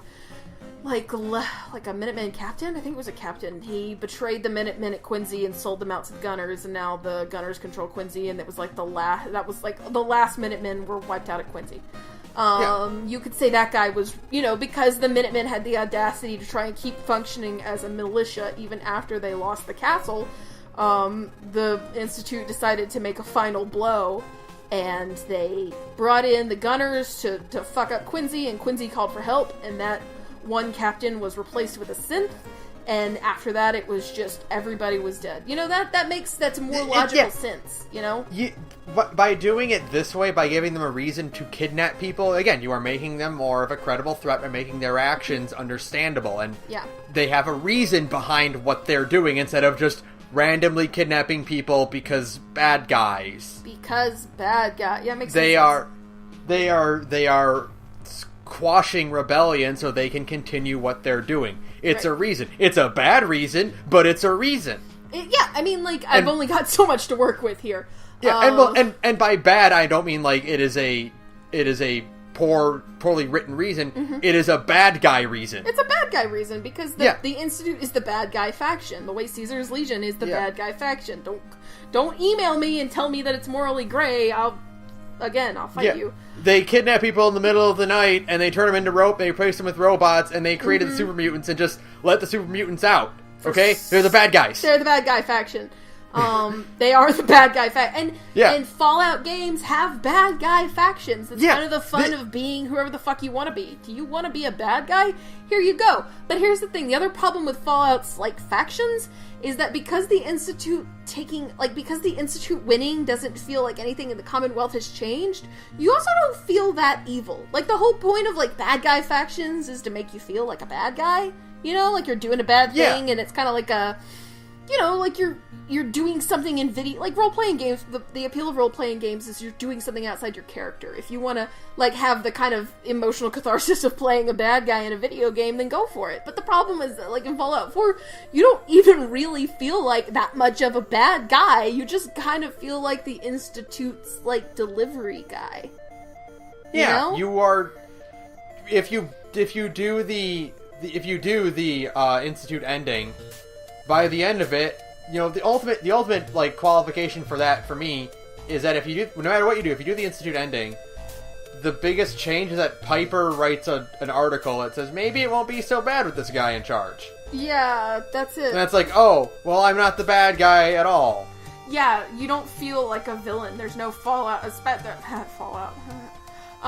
There's no repercussions from, like, your companions or anything like that, because Bethesda is a bunch of babies and refuses to pull the trigger on anything that might piss off a few players and lose them sales. That's all it is. It's just cowards writing video games.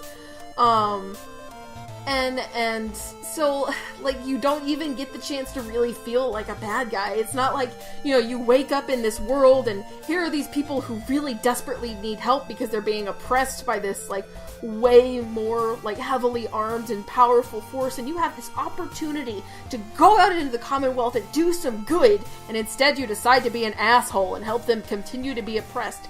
That's a bad guy route, you know? Like, that's your evil ass route. Instead, you just kind of do nothing for no reason. Yes. So that's my big Institute overhaul. Yeah. And you know, people say Fallout 4 is basically Far Cry out. Let's go full Far Cry out then. You know, like, fuck it. Go full Far Cry and be like, well, part of the, if you're playing as the Minutemen or as the or any of the factions, honestly. Yeah. One of your main objectives is taking those outposts, just like in Far Cry. I mean, it's not great, but, you know, I'm not a game designer, and I still think that sounds more interesting than nothing, you know? Having no stakes at all. And it's like, and in the and if you decide to progress the storyline without taking all of the fucking outposts, then it means that the Institute has more resources to fight against you in the last main mission or whatever. You know? There are so many ways you can, again, tie gameplay into story, and depending on how good of a job you do at either leading the rebellion or, you know, fighting for the oppressors, it depends on how many resources you have at the end, and that's all. It's such a core, simple thing to do to make your player feel more invested in the game and story and the decisions they make. Yeah, and it makes you feel like, okay, I think that the game focuses too much on settlement building, and I love building settlements. I know that's a little, you know, hypocritical of me because I'm obsessed with settlement building, but I still think the game is too focused on settlement building. But, like, you know, you take an outpost, right? Well, now you can build settlements in that region. Wow, look, you've just involved the shooty bang bits of the game with the building aspect of it, and now you're more invested in taking back the entire region if settlement building is your thing.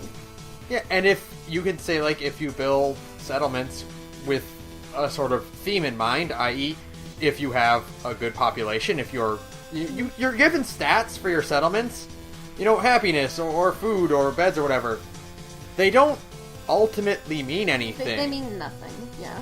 And you could have easily said, like, if you have a bunch of settlements that are all in really good condition, then you, at the last battle, you get an army of, like, dozens of Minutemen or whatever, you know, will pop up and fight the synths with you. Yeah, and you could do it, I mean, again, Nuka World did it where you can assign a faction to that settlement. You could totally do that in Fallout 4. You can give a settlement to the Brotherhood of Steel, or you can give it to the Railroad or the fucking Minutemen, you know? Honestly, the Nuka world is, now that I think about it, is kind of like a microcosm of what you could have done with settlement building and what you could have done with the factions. I mean, yeah, both Fallout DLC, both of 4's DLCs are microcosms of what Fallout 4 could have been. Yeah, more or less, yeah. Yeah, I mean, that's it. The plot of Far Harbor is just the plot of Fallout 4, but better. You know? There's a person, there's an asshole taking people in their sleep and replacing them with robots. Do you side with them? What do you do? What is the moral choice here, you know? Like, if honestly, like, if Far Harbor and Nuka World are... They kind of almost do feel like borderline apologies for what Fallout 4 ended up being. Yeah. And, like, kind of like, no, we can do it. We can do the good thing. I don't know if I believe them, because it keeps getting worse. You know, Skyrim has too many fucking Radiant quests, but at least you don't have a character voice. Fallout 4 has too many fucking Radiant quests and nothing else. There's very, very few just side quests that aren't to do with the main quest. No. And you have a character voice, so there's even less role-playing involved. It's just, like, it gets worse and worse and worse. So I don't know. Now, you know, so that's more or less, like, you know, and as far as the ending goes, this one's just kind of quick, you know, because what ending? Yeah, I think you and I have. I looked at our notes. I think you and I have differing opinions. I am of the opinion that Fallout 4 should just end. Now, I mean, yes and no for that.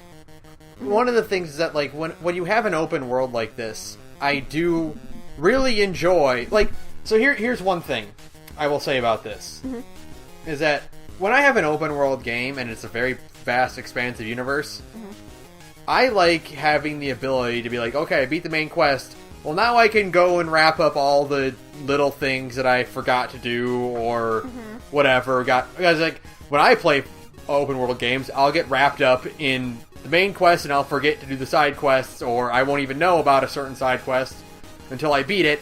And I don't like the pause right before walking through the final door. Yeah. And going to clean up all of your messes when it's like, you know, the villain is right there, we can take him now! Yeah. Well, let me go walk around for a little bit, and I'm gonna go over here for a couple hours or whatever.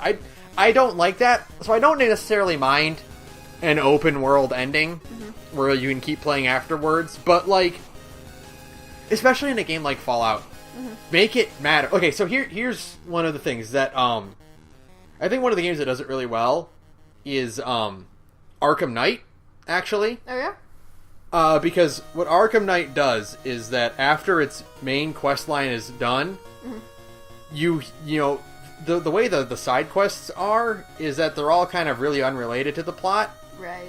Like, of the main game. And it's like, you know, Batman's like, well, I beat this guy, but there's still work to do. Right, yeah. And then, so you can go and clean up all that. And then whenever you're done, you can go back, like, the game doesn't show you the credits after beating the main quest. Right.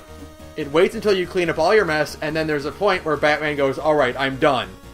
And then you go back to Wayne Manor, and then the end of the game happens. Okay.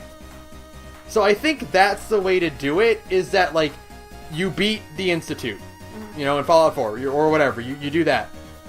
Now you're like, there's still work to do. Yeah. So you can go and clean up all your quests. Then, you go do the real actual final thing, where it's, I don't know, you press the button, if you side with the Institute, you press the button and all the Institute robots come to life, and the Gen 4 synths are made, and right, yeah. they overtake the Commonwealth. They're basically the fucking Terminators, or whatever. Yeah. If you side with the Minutemen, you, build a, you know, you decide, I don't know, you want to expand the Minutemen to cover more than the Commonwealth, so you're getting to work organizing your troops, and you go to press the button to build vehicles to send, you know, Minutemen out to wherever. Yeah. And that's your ending. You know, you side with the Brotherhood, and you help train, you know, you press the button to train, you know, whatever. Yeah, whatever. You can design, like, your ending to happen, and then say, I still have to finish up these things before I can really trigger the end. And that's, I think, the best way to do an open world, still walk around and do whatever you forgot to do. Yeah, I think I like that option the most, because it kind of, for one, it gives you the finality of an ending, you know, and it's something simple. It's just, you know, basically like an epilogue shot showing, you know, whatever, your character doing stuff. It doesn't have to be anything major. It's just showing that, hey, this is like, your character has reached a finality in the story, and now it's over. And now here's the final speech from Ron Perlman or whatever. You know, like, I guess, I wish they would get Ron Perlman back. One of the things I didn't make a note of it, but like, hey, just have Ron Perlman do the War Never Changes speech, okay? Just, you don't have it be voiced, man. Have it be Ron Perlman. That's his thing. That's his thing. Just pay Ron Perlman. Holy shit! Just get Ron Perlman. You got him in the game already. Have him do it. Yeah, just okay. Fucking, whatever. It's fine. It's fine. Anyway, yeah. But like for real, like, you know, have a, you know, and it's like a simple final main. You know, it's labeled as a main quest, and it, you know, before you go do it, the window pops up and says, "Are you sure this is the, you know, this is the end? Do you want to do this thing?" And then, like, yeah, sure, I want to do it. It's like an epilogue quest. It's not like, it's not the resolution quest. It's not like the big climactic final fucking whatever quest. It's just this is the, you know, it shows how far your character's trigger come. The ending quest. Yeah, it triggers the ending, whatever. Then you get, and then, like, again, no, I'm never going to stop referencing New Vegas. We definitely need to bring back the ending slides. Like, yes, those are great. Those are great. I love knowing what happened to people. They are notably absent from 4. Because and because of it, you know, the world just kind of feels static, you know? And it's like... Yeah. And after you do your fucking climactic final boss whatever quest, it doesn't matter what it is. I don't really know. I can think of that later. You know, like, it doesn't, you know, you can come up with that on your own. Anything is better than what we got, again. You know, and maybe it is storm the Institute and retake the Commonwealth and blah blah blah, you know, or it's go fuck up the Brotherhood of Steel and the Railroad and the Minutemen, whatever. I don't know. You know, or, you know, either it's, hey, go and invade the Institute, or it's defend the Institute. Yeah, I think, you know, I think it would be fun to be, like, depending on how you, the player character, are doing things, it'd be neat to see, like, if you were playing as the Institute and you didn't, I don't know, if you didn't ally with Preston, then the Minutemen and the Brotherhood actually become allies and try and come fuck up the Institute, and you defend it, and then you go blow up Liberty Prime. I don't know. That's kind of already in the game. That's kind of already in the game, and I think that's serviceable. But, you know, like, anything. And then after that big climactic thing, what changes is you can run into, like, way more patrols of your chosen faction, you know? And I mean, there's already checkpoints and stuff, but I mean, there just needs to be more. Yeah, what we have already is that whatever faction you side with will have their flags around, and there will be some more troops around the area. Yeah. More of that. I mean, that's really all it is, because like you said, we've kind of put in, not instituted, we've put in a, like, the ending button, you know? So because we have the ending button, we'll call it that, because we have the ending button, we don't need to have the world be too radically different. Because the epilogue slides that the game desperately needs will show us that. We'll show what we have right now, the post, what we see. Mm-hmm. If we were to have the ending button, then cool. There are flags up, and there are more Minutemen patrols around. Oh yeah, that's showing a sign of things, you know, things to come. Improve it. Yeah, and then you press the button, and you see way more of that. You see whether they expand out, or they become like the de facto protectors and government of the Commonwealth or whatever. Yeah, or you see the Brotherhood of Steel kind of mobilizing to defend the Commonwealth. You get this sense that you've actually made a change in the world in a really simple way. It doesn't have to be, again, because Obsidian was working with a small budget, they used but they just used slides, and the slides worked just fine. They were cool. They let you see what became of everybody in a simple way. Because there were so many of them that you got, and they were still presented in such a nice way that, you felt satisfied with that. With that ending for each individual thing. Yeah, and not just, and I mean, like, for everything, for the fucking, like, all of your companions, all of the factions, even in New Vegas, there was stuff for the DLC would get mentioned in the ending slides. Yeah. Which is amazing. You know? And you could do that again with Fallout 4, where it's after, you know, if you press the ending button, and then Far Harbor came out, you could just reload your save before you press the ending button and go do Far Harbor. And then that would add more to the game, you know? Exactly. Like having the ending button is a great way to have both things. To have the ability to walk around the world after doing the main quest, because, you know, I think that's a nice feature to have, because, once I beat the main quest, there might be stuff that I want to go back and play in the game that I just didn't get to. And you don't want to ruin the momentum of the final the final encounter by going off and doing fucking side quest shit. Yeah, you know, it's kind of the problem I have with, like, one of the reasons I am kind of grateful that Broken Steel existed is because, like, Fallout 3 really is, like, after you get out of the mountain, and after Fox rescues you, like, you're kind of like, I'm gonna go beat it now. Yeah, like, because it's momentum. You're built up to, like, okay, we're gonna do it, we're gonna go right now and do the war. Yeah. And, like, that is supposed to be your go take care of your business moment. Yeah. But the game is more like, you gotta go now and do this right now. So yeah, adding, like, a post, you know, game way of going and finishing up your side quest, and then getting a final epilogue that shows the actual, you know, ripples of what you've done. Mm-hmm. And I think that's easy to implement. Slides are so easy. Oh my god. And then it would feel like, again, because one of, like, the main problems I have with Fallout 4 is that, like, a lot of the I don't like a lot of the companions, honestly. I mean, I like them, but they just kind of feel all, like, really weak, unless it's, like, Piper, Valentine, and Dance. Mm-hmm. Like, Dance is a really good companion because he actually, I know, hold on to your ass, Ben. Hold on, are you ready for this? Dance actually has an effect on the plot of the story. Yeah. That's crazy. Are you shitting me? That makes Dance like an actual character, because he interacts with the world around him. And Piper does too, kinda, and so does Valentine. Everybody else is just kinda fucking there. You know?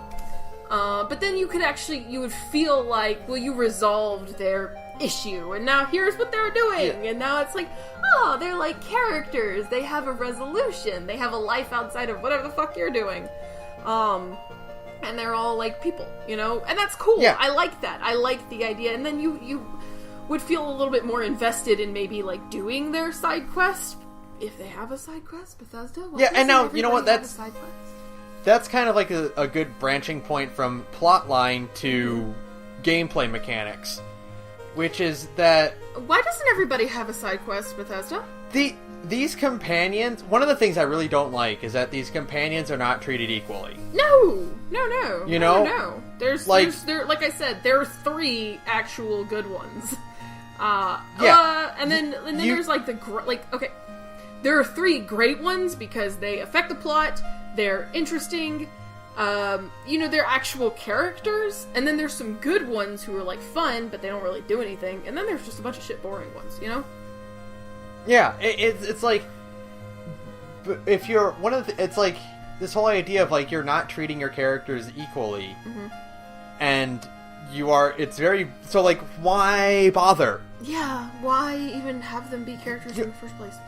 Like, they include, like, characters like Strong or, like, Curie. They feel like they were included because they wanted to have a robot character and a super mutant character. Yeah.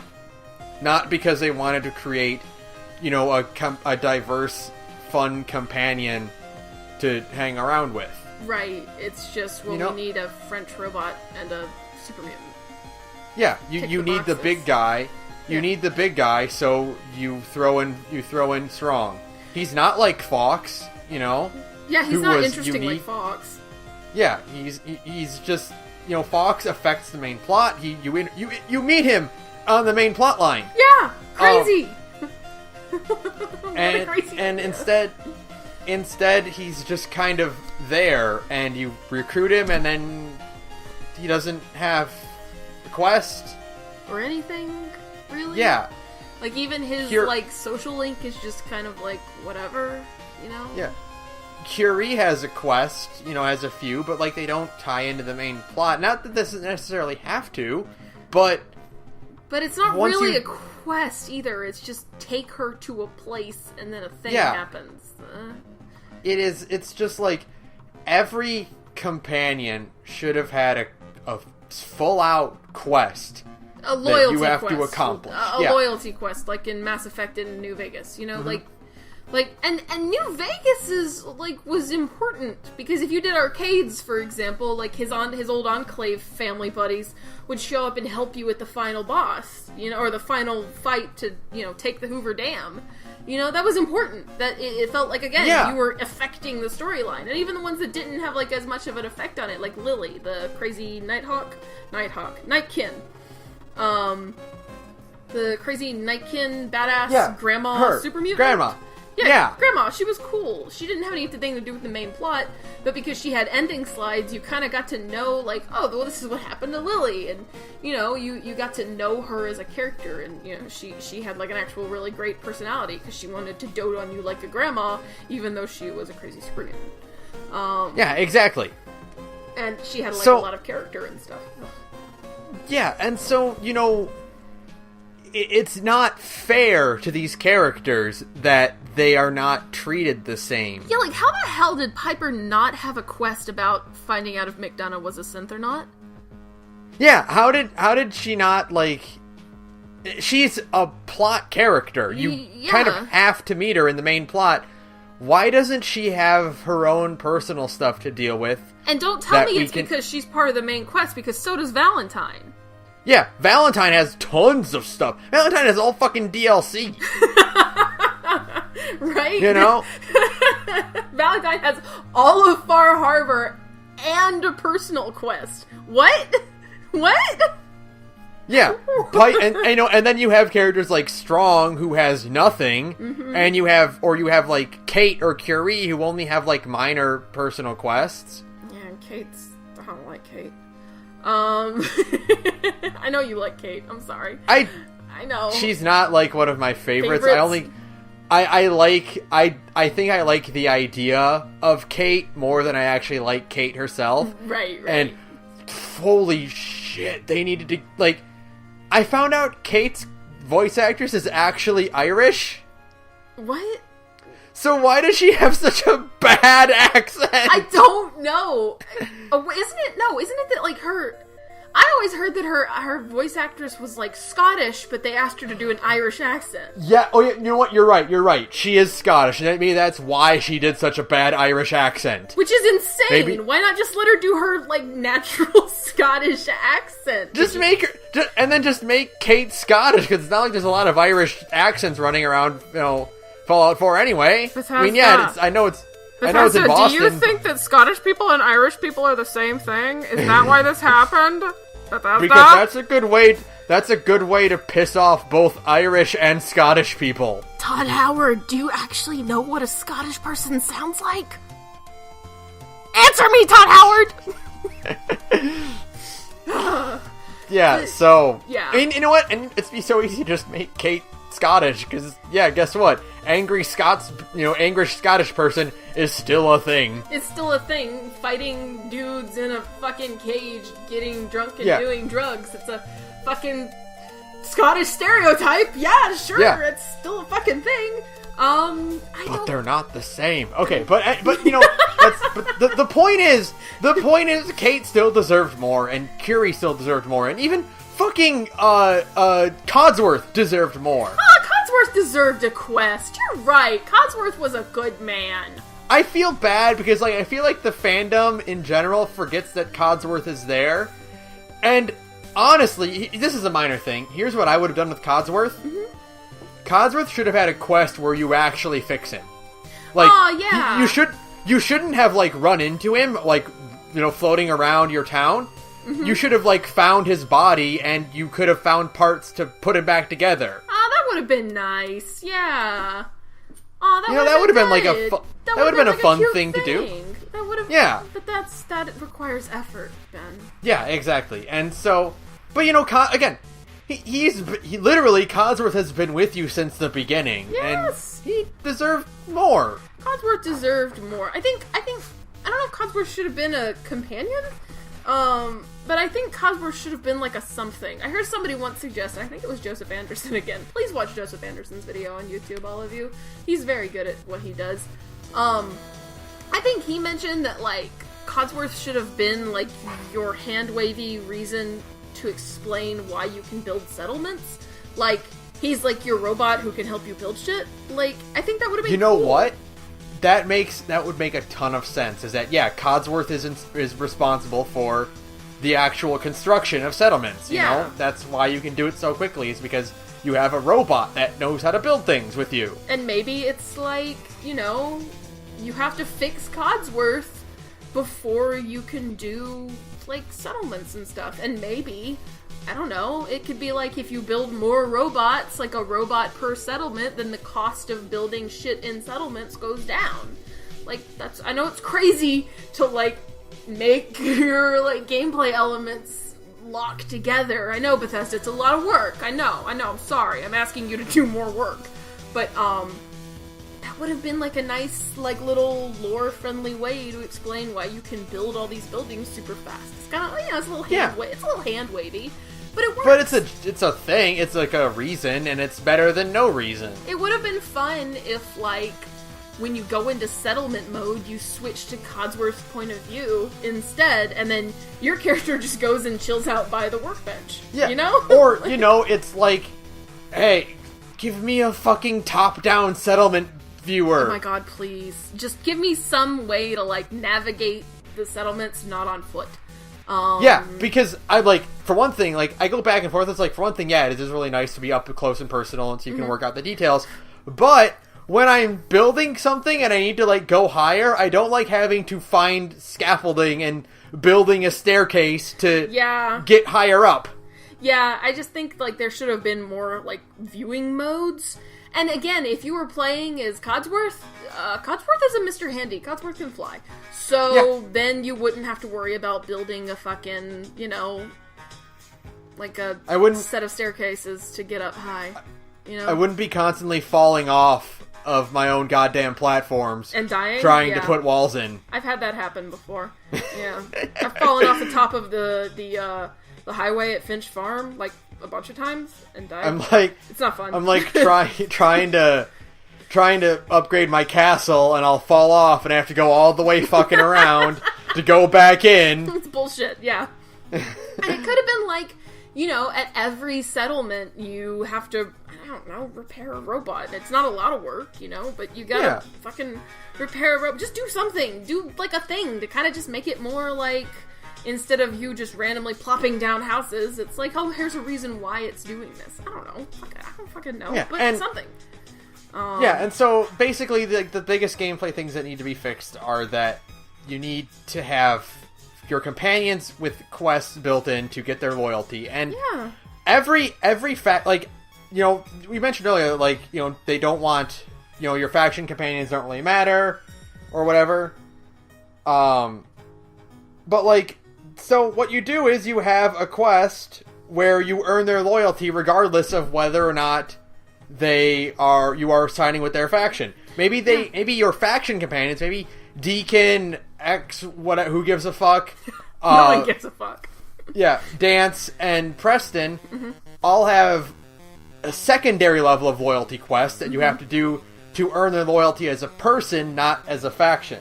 Yeah, I think. And I do think that all of the faction quest dudes needed to have a quest not like exactly like Blind Betrayal, but Blind Betrayal is a really good quest. It's actually like it actually has like some weight, and it actually has an impact on the world, because if you do it a certain way, Dance is now dead.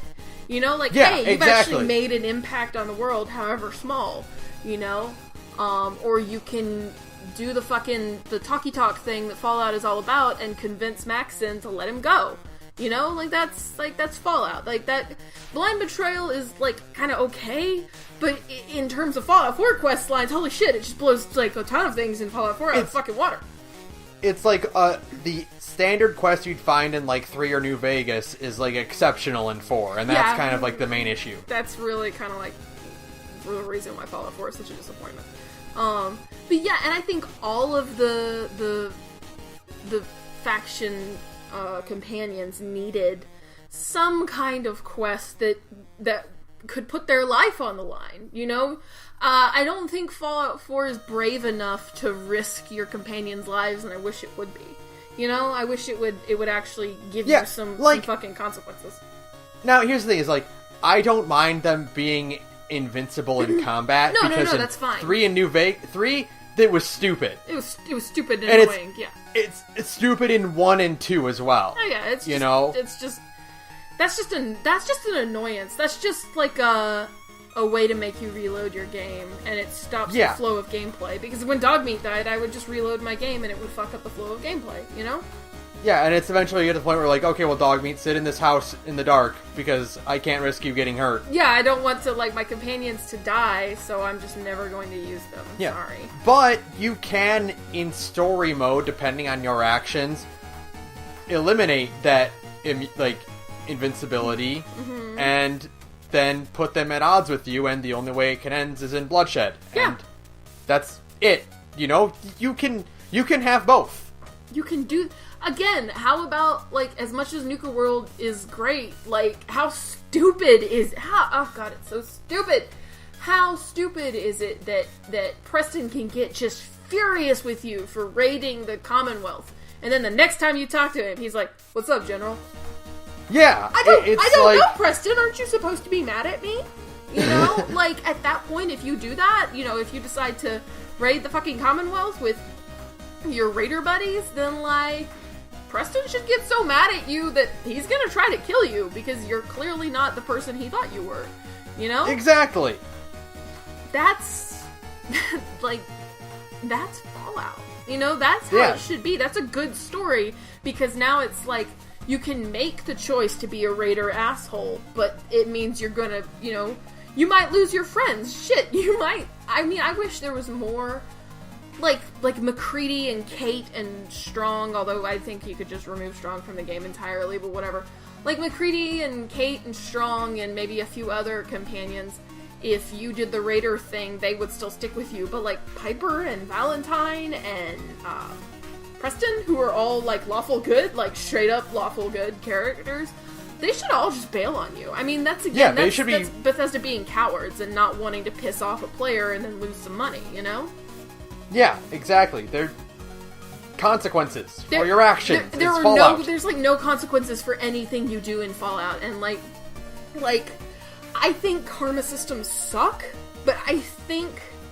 that your companions should have functioned... That your companions almost function as a karma system in Fallout 4, but it should have gone further. Like, if you do the Minutemen questline and stuff like... Or, like, not the Minutemen questline, like the Brotherhood of Steel questline, and you fucking kill the railroad, like... Yeah, you kill Deacon, but then none of your other companions, like, you know, the 2 synths you hang out with, the 3 synths you hang out with, actually, because Dance and Valentine and Security... None of them bail on you, even though you just did this super fucked up thing where you killed some synths and, like, you know, basically doomed the other synths in the Institute to, like, a horrible life. Like, none of them bail on you. They're just like, I'm really disappointed in you. And then they never fucking do anything else. What it should have been is that, like, you know, they have a list of actions they like and dislike, and you use that to build up their relationship and whatever. That's fine. There should have been plotline things where it's, hey, you do this, you lose them forever. And the game can even warn you that, you know, you're about to make a decision. Yeah, pop-up screens. Pop-up screens are fine. It doesn't break the immersion. It just kind of lets you know that you're about to do a thing. I mean, there should be... I think there should be quests in this game. You should not end the game with the exact same number of companions you started it with. You know? Because of the way quest lines progress, you should... But just by natural progression of the story, a few of your companions will turn on you. No matter who you side with, I think that makes the game more compelling. If you side with the Minutemen, almost everybody will be cool with you, except for the Institute guy and like, I don't know, strong or something. I don't like strong. Yeah. I don't care about strong. Strong is whatever. You know, like, or dance could dance could like almost, you know, have fucking beef with you, but you can talk him down from it. Or if you spare him and make him your friend after blind betrayal and he bails on the Brotherhood, then, like, Dance is cool with you, although he kind of has, like, maybe a conversation where he's like, I really don't want you to destroy it. And maybe if you blow up the Brotherhood, maybe he still bails on you because he's like, listen, they wanted me dead, but they were still the people who I knew and loved, and I'm kind of fucked up about that. I gotta go, man. You know? Yeah, exactly. Like that's character building stuff. That's actual, like, that establishes these people as people, you know? Like, they have their moralities. They have their lines that can't be crossed. You know, you killed everybody in the Institute. Well, now all of your synth buddies are pissed off at you, and they don't want anything to do with you because you just did something really fucked up. You blew up the Brotherhood, and some of your more lawful companions are still kind of pissed off at you, you know? I don't know. Yeah. There are ways to do this. Ah! Yes, again, this is all just ways to fix a system that's in place. And then you don't need a karma system because you have an organic way to show your story changing. And if you do certain things, the idea being that if you play the game in a certain way, even if you get the same ending as, you know, if we both got the Minutemen ending, but we did things differently along the way, we end up with different companions. Yeah, exactly. We end up with a different like a different conclusion. If we do the companion or the ending cards, we can do the same quest, but our results will be slightly different, and that's what makes Fallout, and that's what made Mass Effect 1 and 2 good, is right. that you could end up with fundamentally different makeup. Yeah. And even, you know, I've been thinking lately I should go back and play now that they've kind of given Mass Effect 3 a proper ending, you know? Like, there's a part of me that kind of wants to give it a shot, because if I can tolerate Fallout 4, I can sure the fuck tolerate Mass Effect 3 and give it another chance. I still think Andromeda is garbage, but that's for another day. But, you know, like, it's so simple. That is such simple stuff, and it's an organic way to make a world and a story for every different player. Like, everybody's worlds and stories are different because it's missing certain characters, or certain characters are just not interested in being your friend anymore, you know? Yeah. Like, Nuka World should have had the option to piss Preston off at you so badly that he wants you dead. Exactly. Far Harbor... I mean, it would have been great in Far Harbor. As much as Valentine is my favorite character, it would have been great in Far Harbor if the shit you did could have killed off Longfellow or Valentine. Yeah. You know? Like, that would have been great, because it's something different. It changes the way you approach the DLC. Like, even if I didn't do it, which I never would, you know, make that decision because I like Valentine too much. Mm-hmm. The idea of it being there is enough. And it gives you a reason to play the game again. Because as it stands right now, like, Fallout 4 is so static that why would you ever play the game again when you could just keep playing the same fucking character until level infinity, because there's no level cap, which is another thing that needs to die. Exactly. You know, why even bother replaying the game when you can just keep playing as the same person over again, because there's no role-playing, so there's no reason to replay the game. But if it's like your actions determine who is your companion at the end of the game, then that's a legitimate reason to go back and play it, because you want to hear those conversations, you want to see those scenes, you want to see the world change, even in small ways, because these are people you know, and your actions are now removing them from your life. That's not like a huge world changing, like the landscape of the universe has changed, but it's a personal thing for the player, because if the job is done right, you feel a sense of attachment to all of these people, God willing. And that way, when you have to make a decision that might piss somebody off, it feels like a decision. Yeah. You know? You feel like you're making a choice. It's Kaden or Ashley living in Mass Effect 1, you know? It's a thing. It's a moment people talk about. It's a thing that really affected the way people viewed Mass Effect. That was a conversation people have. Well, who did you save and why? You always want to ask people that. People always give an answer. People always have an answer for why you spared Ashley or you spared Kaden, you know? Yeah. I think that's really interesting. Like, they're really people, you know? You didn't you didn't like Ashley for one reason or whatever. Yeah. Yeah, whatever. You know? Yeah, it's all about making an emotional attachment to this character so that you actually feel something when you do something that affects them. Yeah, and if the answer is like, here's this choice you have to make and it seems really easy, and then you make the choice and somebody you really gets angry about it, well then now you've got your character reconsidering their moralities, and that's great! Like, that is what you want in a story. You want it to be, you know, you want to have the opportunity to have this conversation with yourself. Like, is my morality more important than this character sticking around? You know? I think that's really cool. I think that's an actual good way to kind of make a video game work. And again, New Vegas already did it. Yeah. Mm-hmm. New Vegas already did it. Yeah. You could sell Arcade into slavery to Caesar.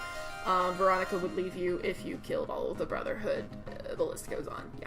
Yeah, New Vegas did it years ago. So that's more or less all the gameplay stuff I had. Yeah. For the most part, the game actually does play really well. Combat is great. Yeah, you know. Combat is great. Combat is great. I think it's a little stale sometimes. I think the other thing I kind of like had in my mind, it would be really cool if you took in this new version of the game, if you like either took the Institute's outpost or if you sided with the Institute, you would have the opportunity to get like cool combat upgrades that would act as different perks, you know, like cybernetics and stuff, and it would kind of change the way the game played, and I think that'd be really fun. And it would kind of give it like a more dynamic feel, like a real sense of progression, but that's like not a huge thing, like it doesn't need it, but it would be cool, you know, like it'd be like a cool thing. Yeah. So, and again, it'd give you a motivation to take those outposts. Anyways. Yeah, so the last thing is just like a few final points, mostly about the lore, and the biggest one I think is the only one that really matters, and that is Kid in the Fridge. Kid in the Fridge sucks. It needs to go. Take it out. It's just remove it. It's bad. Either remove it or make it the joke that it should be. Make it a joke quest. I think I wrote once on the Fallout subreddit that I think it would be really funny if it was a grift that the family has been running for like decades. It's like, you know, you hear this kid, he's stuck in a fridge. Oh my god, you go help him. Oh my god, it's a ghoul kid. He says he's been in there for 200 years, and then you and your companion kind of side-eye each other like, that sounds like bullshit. But then you can choose to believe him.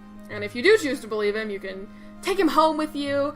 Or, you know, you take him home and he's like, oh my god, my parents are still alive! And it's like this great moment, and then the parents are like, hey, why don't you brought our boy Billy back to us. Why don't you stay and have dinner? So then you stay and you have dinner, and then they fucking poison you, and you wake up in a raider camp, and you gotta, like, fight your way out, because it turns out this asshole ghoul kid has been running this grift for, like, 200 years.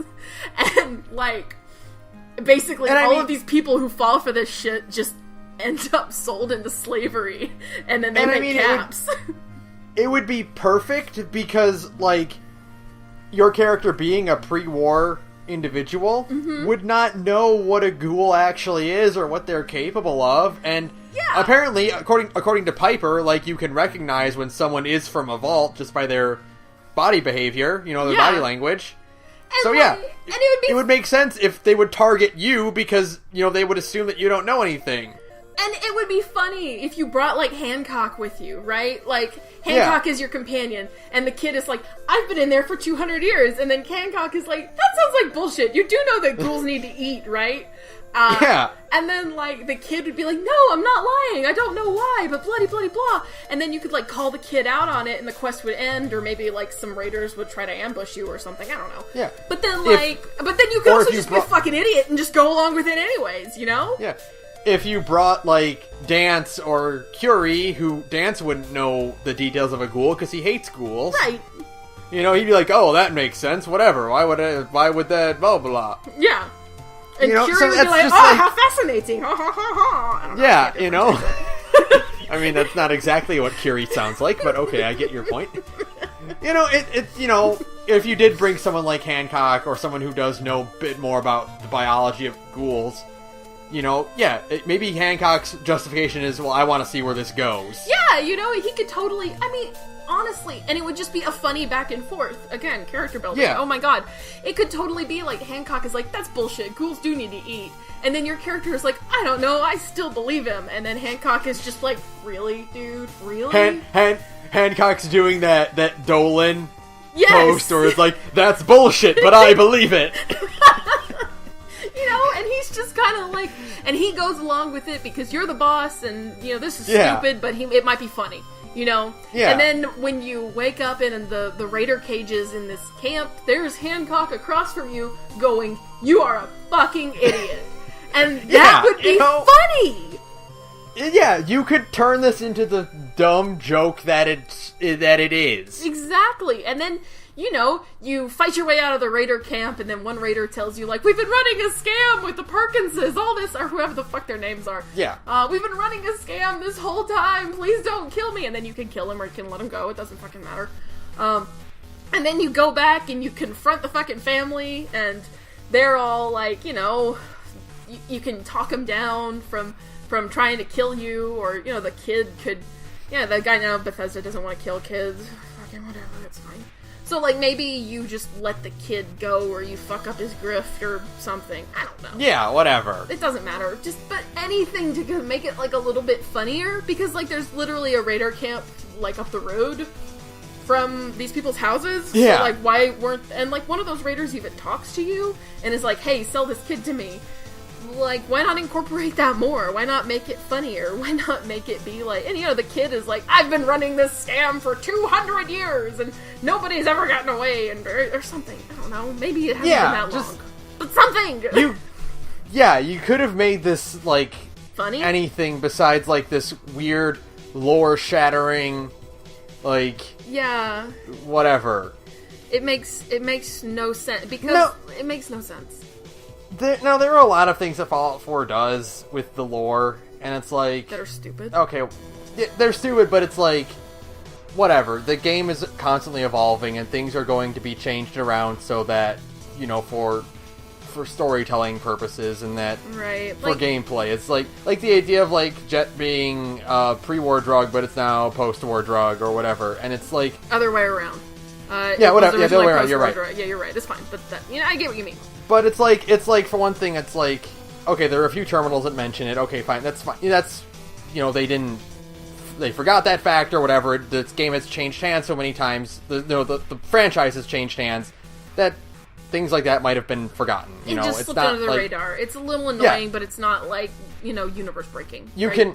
You can find Jet in pre-war vaults and stuff, or pre-war safes and stuff, and that's just because they have a random loot generator and it just put it there. Like, that's not a big deal. This, though, like, stuff like this, which is just so blatant. It's super lore breaking, and, like, it's not even lore break. It doesn't even, like, break the lore for, like 3 in New Vegas. It breaks the lore for its own game, because ghoul settlers, like, in like the slog, they need food. Yeah. Yeah, the ghoul settlers in the fucking slog need food and water. So like this kid did too, you know, like what the fuck?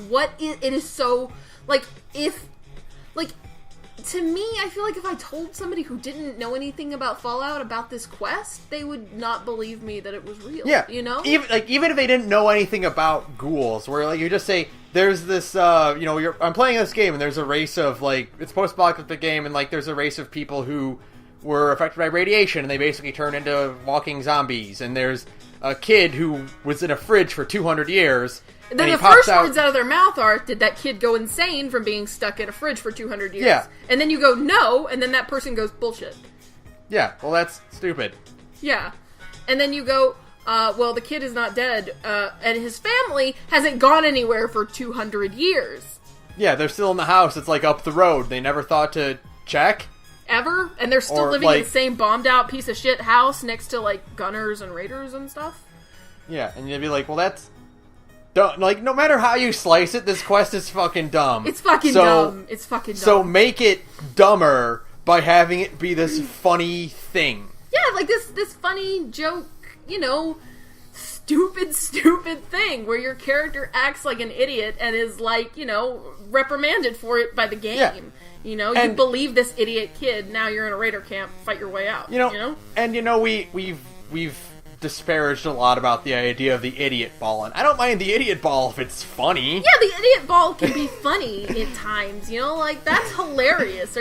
The idea of it is really funny to me, where, especially if you have somebody like Valentine or Hancock or Piper or like McCready who like know about ghouls like a lot. Yeah. Like any one of them could be like, that's bullshit. This is bullshit. And then you could be like, no, it's fine. And then any one of them could just roll their eyes like, oh my god, I'm with an idiot. You know? And you can easily justify why they would go along with it. You know, they're McCready or Hancock will think it's funny. Right. You know? Valentine will be like, well, I want to... Valentine and Piper are like, well, this isn't true, but I want to see what's going on here because there might be something bad. And they want to make sure you're okay because you're doing a stupid thing and they're going to stick with you to make sure you don't get killed by this stupid thing you're doing. You know, Piper can be like, alright, well, let me find out what's really going on here since... you're gonna get yourself hurt if I bail on you now. Exactly, and Valentine would have the exact same reason, you know? Yeah, exactly. Like, so that's all it is. That you can, and it's kind of indicative of everything else. Where it's just you can fix this if you just take a little extra time and put a bit more effort into it. Honestly, if all of these quests only take... I mean, I thought of that in, like, 30 minutes one day. Yeah. I literally thought of how to fix the kid in the fridge thing, and I don't think it's great. I mean, like, it's not, like, perfect, but it's better than what we got, I think. And, it's not going to be the greatest piece of work ever written, but it's better, and it makes more sense, and it would be something that would be talked about, and they'd be like, oh my god, I did kid in the fridge, and, you know... Dance was there like, well, I believe this, and it was hilarious because he's so serious, but he buys into this garbage.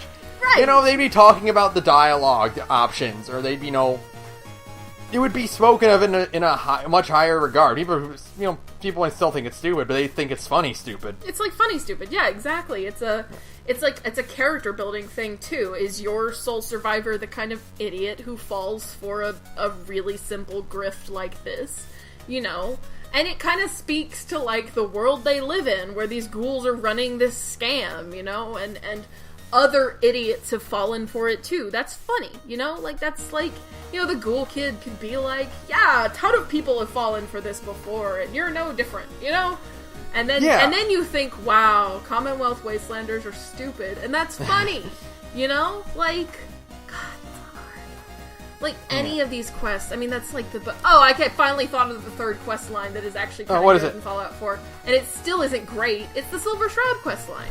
Yeah, totally. But it's not great either, because it's just kind of another one of those, go here, kill some dudes, clean out the place, you know? But your character does a funny voice. Your character does a funny voice, and they wear a fun outfit, and it's dumb and stupid and fun. And yeah. Like... Yeah, so... And even then, like, in, like, New Vegas, this would be, like, bottom of the barrel quest because it's so basic. This would be in the sea of all the other quests. Yeah. That are on par with that. But in Fallout 4, it stands out because it's got a little bit of personality, unlike every other fucking quest in Fallout 4.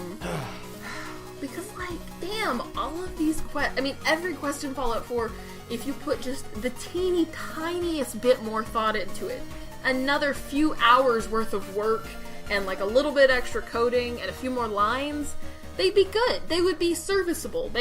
Some of them still probably wouldn't rise above, unless we got a new writer, they wouldn't rise above some of the stuff in, like, again, New Vegas, or 2 and 1. 2 has a bunch of really good quests, and so does 1. Like, I haven't actually played 2 and 1 yet, but I've been, like, watching LPs and stuff. They have a lot of really interesting quests. And they're not all solved by violence. Crazy, I know. But, like, yeah. A little extra thought, and Fallout 4 would have been a pretty good Fallout game. As it stands right now, it's just a pretty good, like, wandering around game. But it's not Fallout, you know? Yeah. It's... At the end of the day, I still sank over 300 hours or whatever into it. Yeah. But it needs fixing. It needs a lot of fixing. It needs a lot of fixing, yeah. That's what... So... Oh, and that's power ultimately... armor shouldn't be so common. I know, I'm trying to, like, wrap this shit up, but, like, I gotta get that off my chest, too. Power armor is way too common. Like, I'll accept, because Bethesda wanted to add, like, a new power armor model, I'll accept that T60 kind of, like, you know, was developed at the very, very... Yeah, it exists and was developed at the very, very, very, very end of Civilization, right? It's stupid, but I'll, like, fine, whatever, it's fine. But what I can accept is, one, that, like, everybody in the fucking Brotherhood of Steel seems to have it, and, like, when it should just be, like, only Maxon and, like, maybe one or two others have T60 because it's super rare. And, like, power armor in Fallout 4 is so common that people build power armor garages and they post them on the internet, where it's just hundreds and hundreds of pieces of power armor. And that's stupid. We all agree that's super stupid. It should not be that frequently found throughout. You should be able to find, like, maybe 5 suits of full power armor tops in the entire game. Like, that's it. And, you know, I hate to say, there's a mod that removed that, and it's pretty good. You shouldn't have to have modders do your job, but that's Bethesda's, like, you know, slogan is, don't worry, the modders will fix it. But yeah, power armor shouldn't be so common, and I am kind of cheesed off that Enclave power armor is, like, a pre-war thing now, because, like, the whole point of Fallout 2 was that these guys are, like, so foreign and so advanced, they have their own fucking power armor, and, like, it's, like, a scary thing, you know, but... But that's just Bethesda Inc., so, fuck, whatever. But I mean, like, I'm not cool with that change, because it kind of robs the Enclave in 2 of some of their scariness. If it had been, I don't know, fuck it, whatever, we've already talked for too long about it. But, like, I hate that, and I think Diamond City should be bigger. Yes. And there needs to be more towns. There needs to be, like, 6 towns in this game instead of, what, 2? 3? And you should win things by watching. Yeah. Yeah. Yeah. God damn it. Why are there not more towns in this game? God, that makes me so mad. There's only, like, what is it? It's, like, Good Neighbor and Diamond City? And, like, because they expected you to build them, but that doesn't work out, because there's no character. That's so fucking lazy. There's no character, and there's no quests in the goddamn towns, except for Radiant quests, and those suck. Yeah, so there needs to be more towns. Like, and Diamond City needs to be bigger. Like, a lot bigger. Like, apparently the lore is that Diamond City holds 1,000 people, and I don't fucking believe you. Yeah, no, there's no way. There's not enough houses. There's not enough houses, and it's so fucking run down and shitty. Like, why? No, fuck off, whatever. Yeah, that's about it, though. Okay. Boy! Oh, and stop relying on 200-year-old terminals and fucking, holotapes. No. 200 years is a long time. I don't think Bethesda realizes how long it's been. So stop fucking over-relying on the holotapes that are 200 years old and have never once been recorded over. Really? Really, Bethesda? Okay, now I'm good. Sorry. Yeah, okay. I'm good. We talked a lot longer on this than I thought we would. Yeah, me too, but I have a lot to say. Like always. Yes, so, but no, it's great. We can fix this. We can make it better. Stronger. We have the technology. Except we don't, because we can't mod all this shit in, because it would require a bunch of fucking voice work and stuff. So we can't fix it. We just have to pray that Fallout 5 will be better. Yep. Ball's in your court, Bethesda. They're gonna fuck it up. They probably are. So, thank you to Visager for use of our background music. Can we get new background music? Not background music, that's still the same. Okay. Cool. But I'm always on the search for more, so if you do have good background music, you can also send that to us. If you want to talk to us more about Fallout 4, about how wrong we are, you can send it to thegorgepodcast@gmail.com. Or tell us on Twitter. or Twitter at the Gorge Podcast. Sarah, tell us about your other podcast. Hey, I'm in another podcast called Big Gay Nerds. It's an LGBT live play RPG podcast. Basically, me and a bunch of really cool friends get together once a week. We play different types of tabletop RPGs. And we basically just have a gay old time. Get it? And it's a lot of fun. You should come check us out. We're on SoundCloud at Big Gay Nerds. We're on Twitter at BGNcast, I think. We're on Tumblr at Big Gay Nerds. And we're on Patreon at Big Gay Nerds. And, I know, right? And, we're playing Dungeons & Dragons 5th edition right now. And it's always fun because Dungeons & Dragons is fucking rad. So yeah, come check us out. Yeah. So that'll do it for us. Yeah. Fuck Kid in the Fridge! Yes!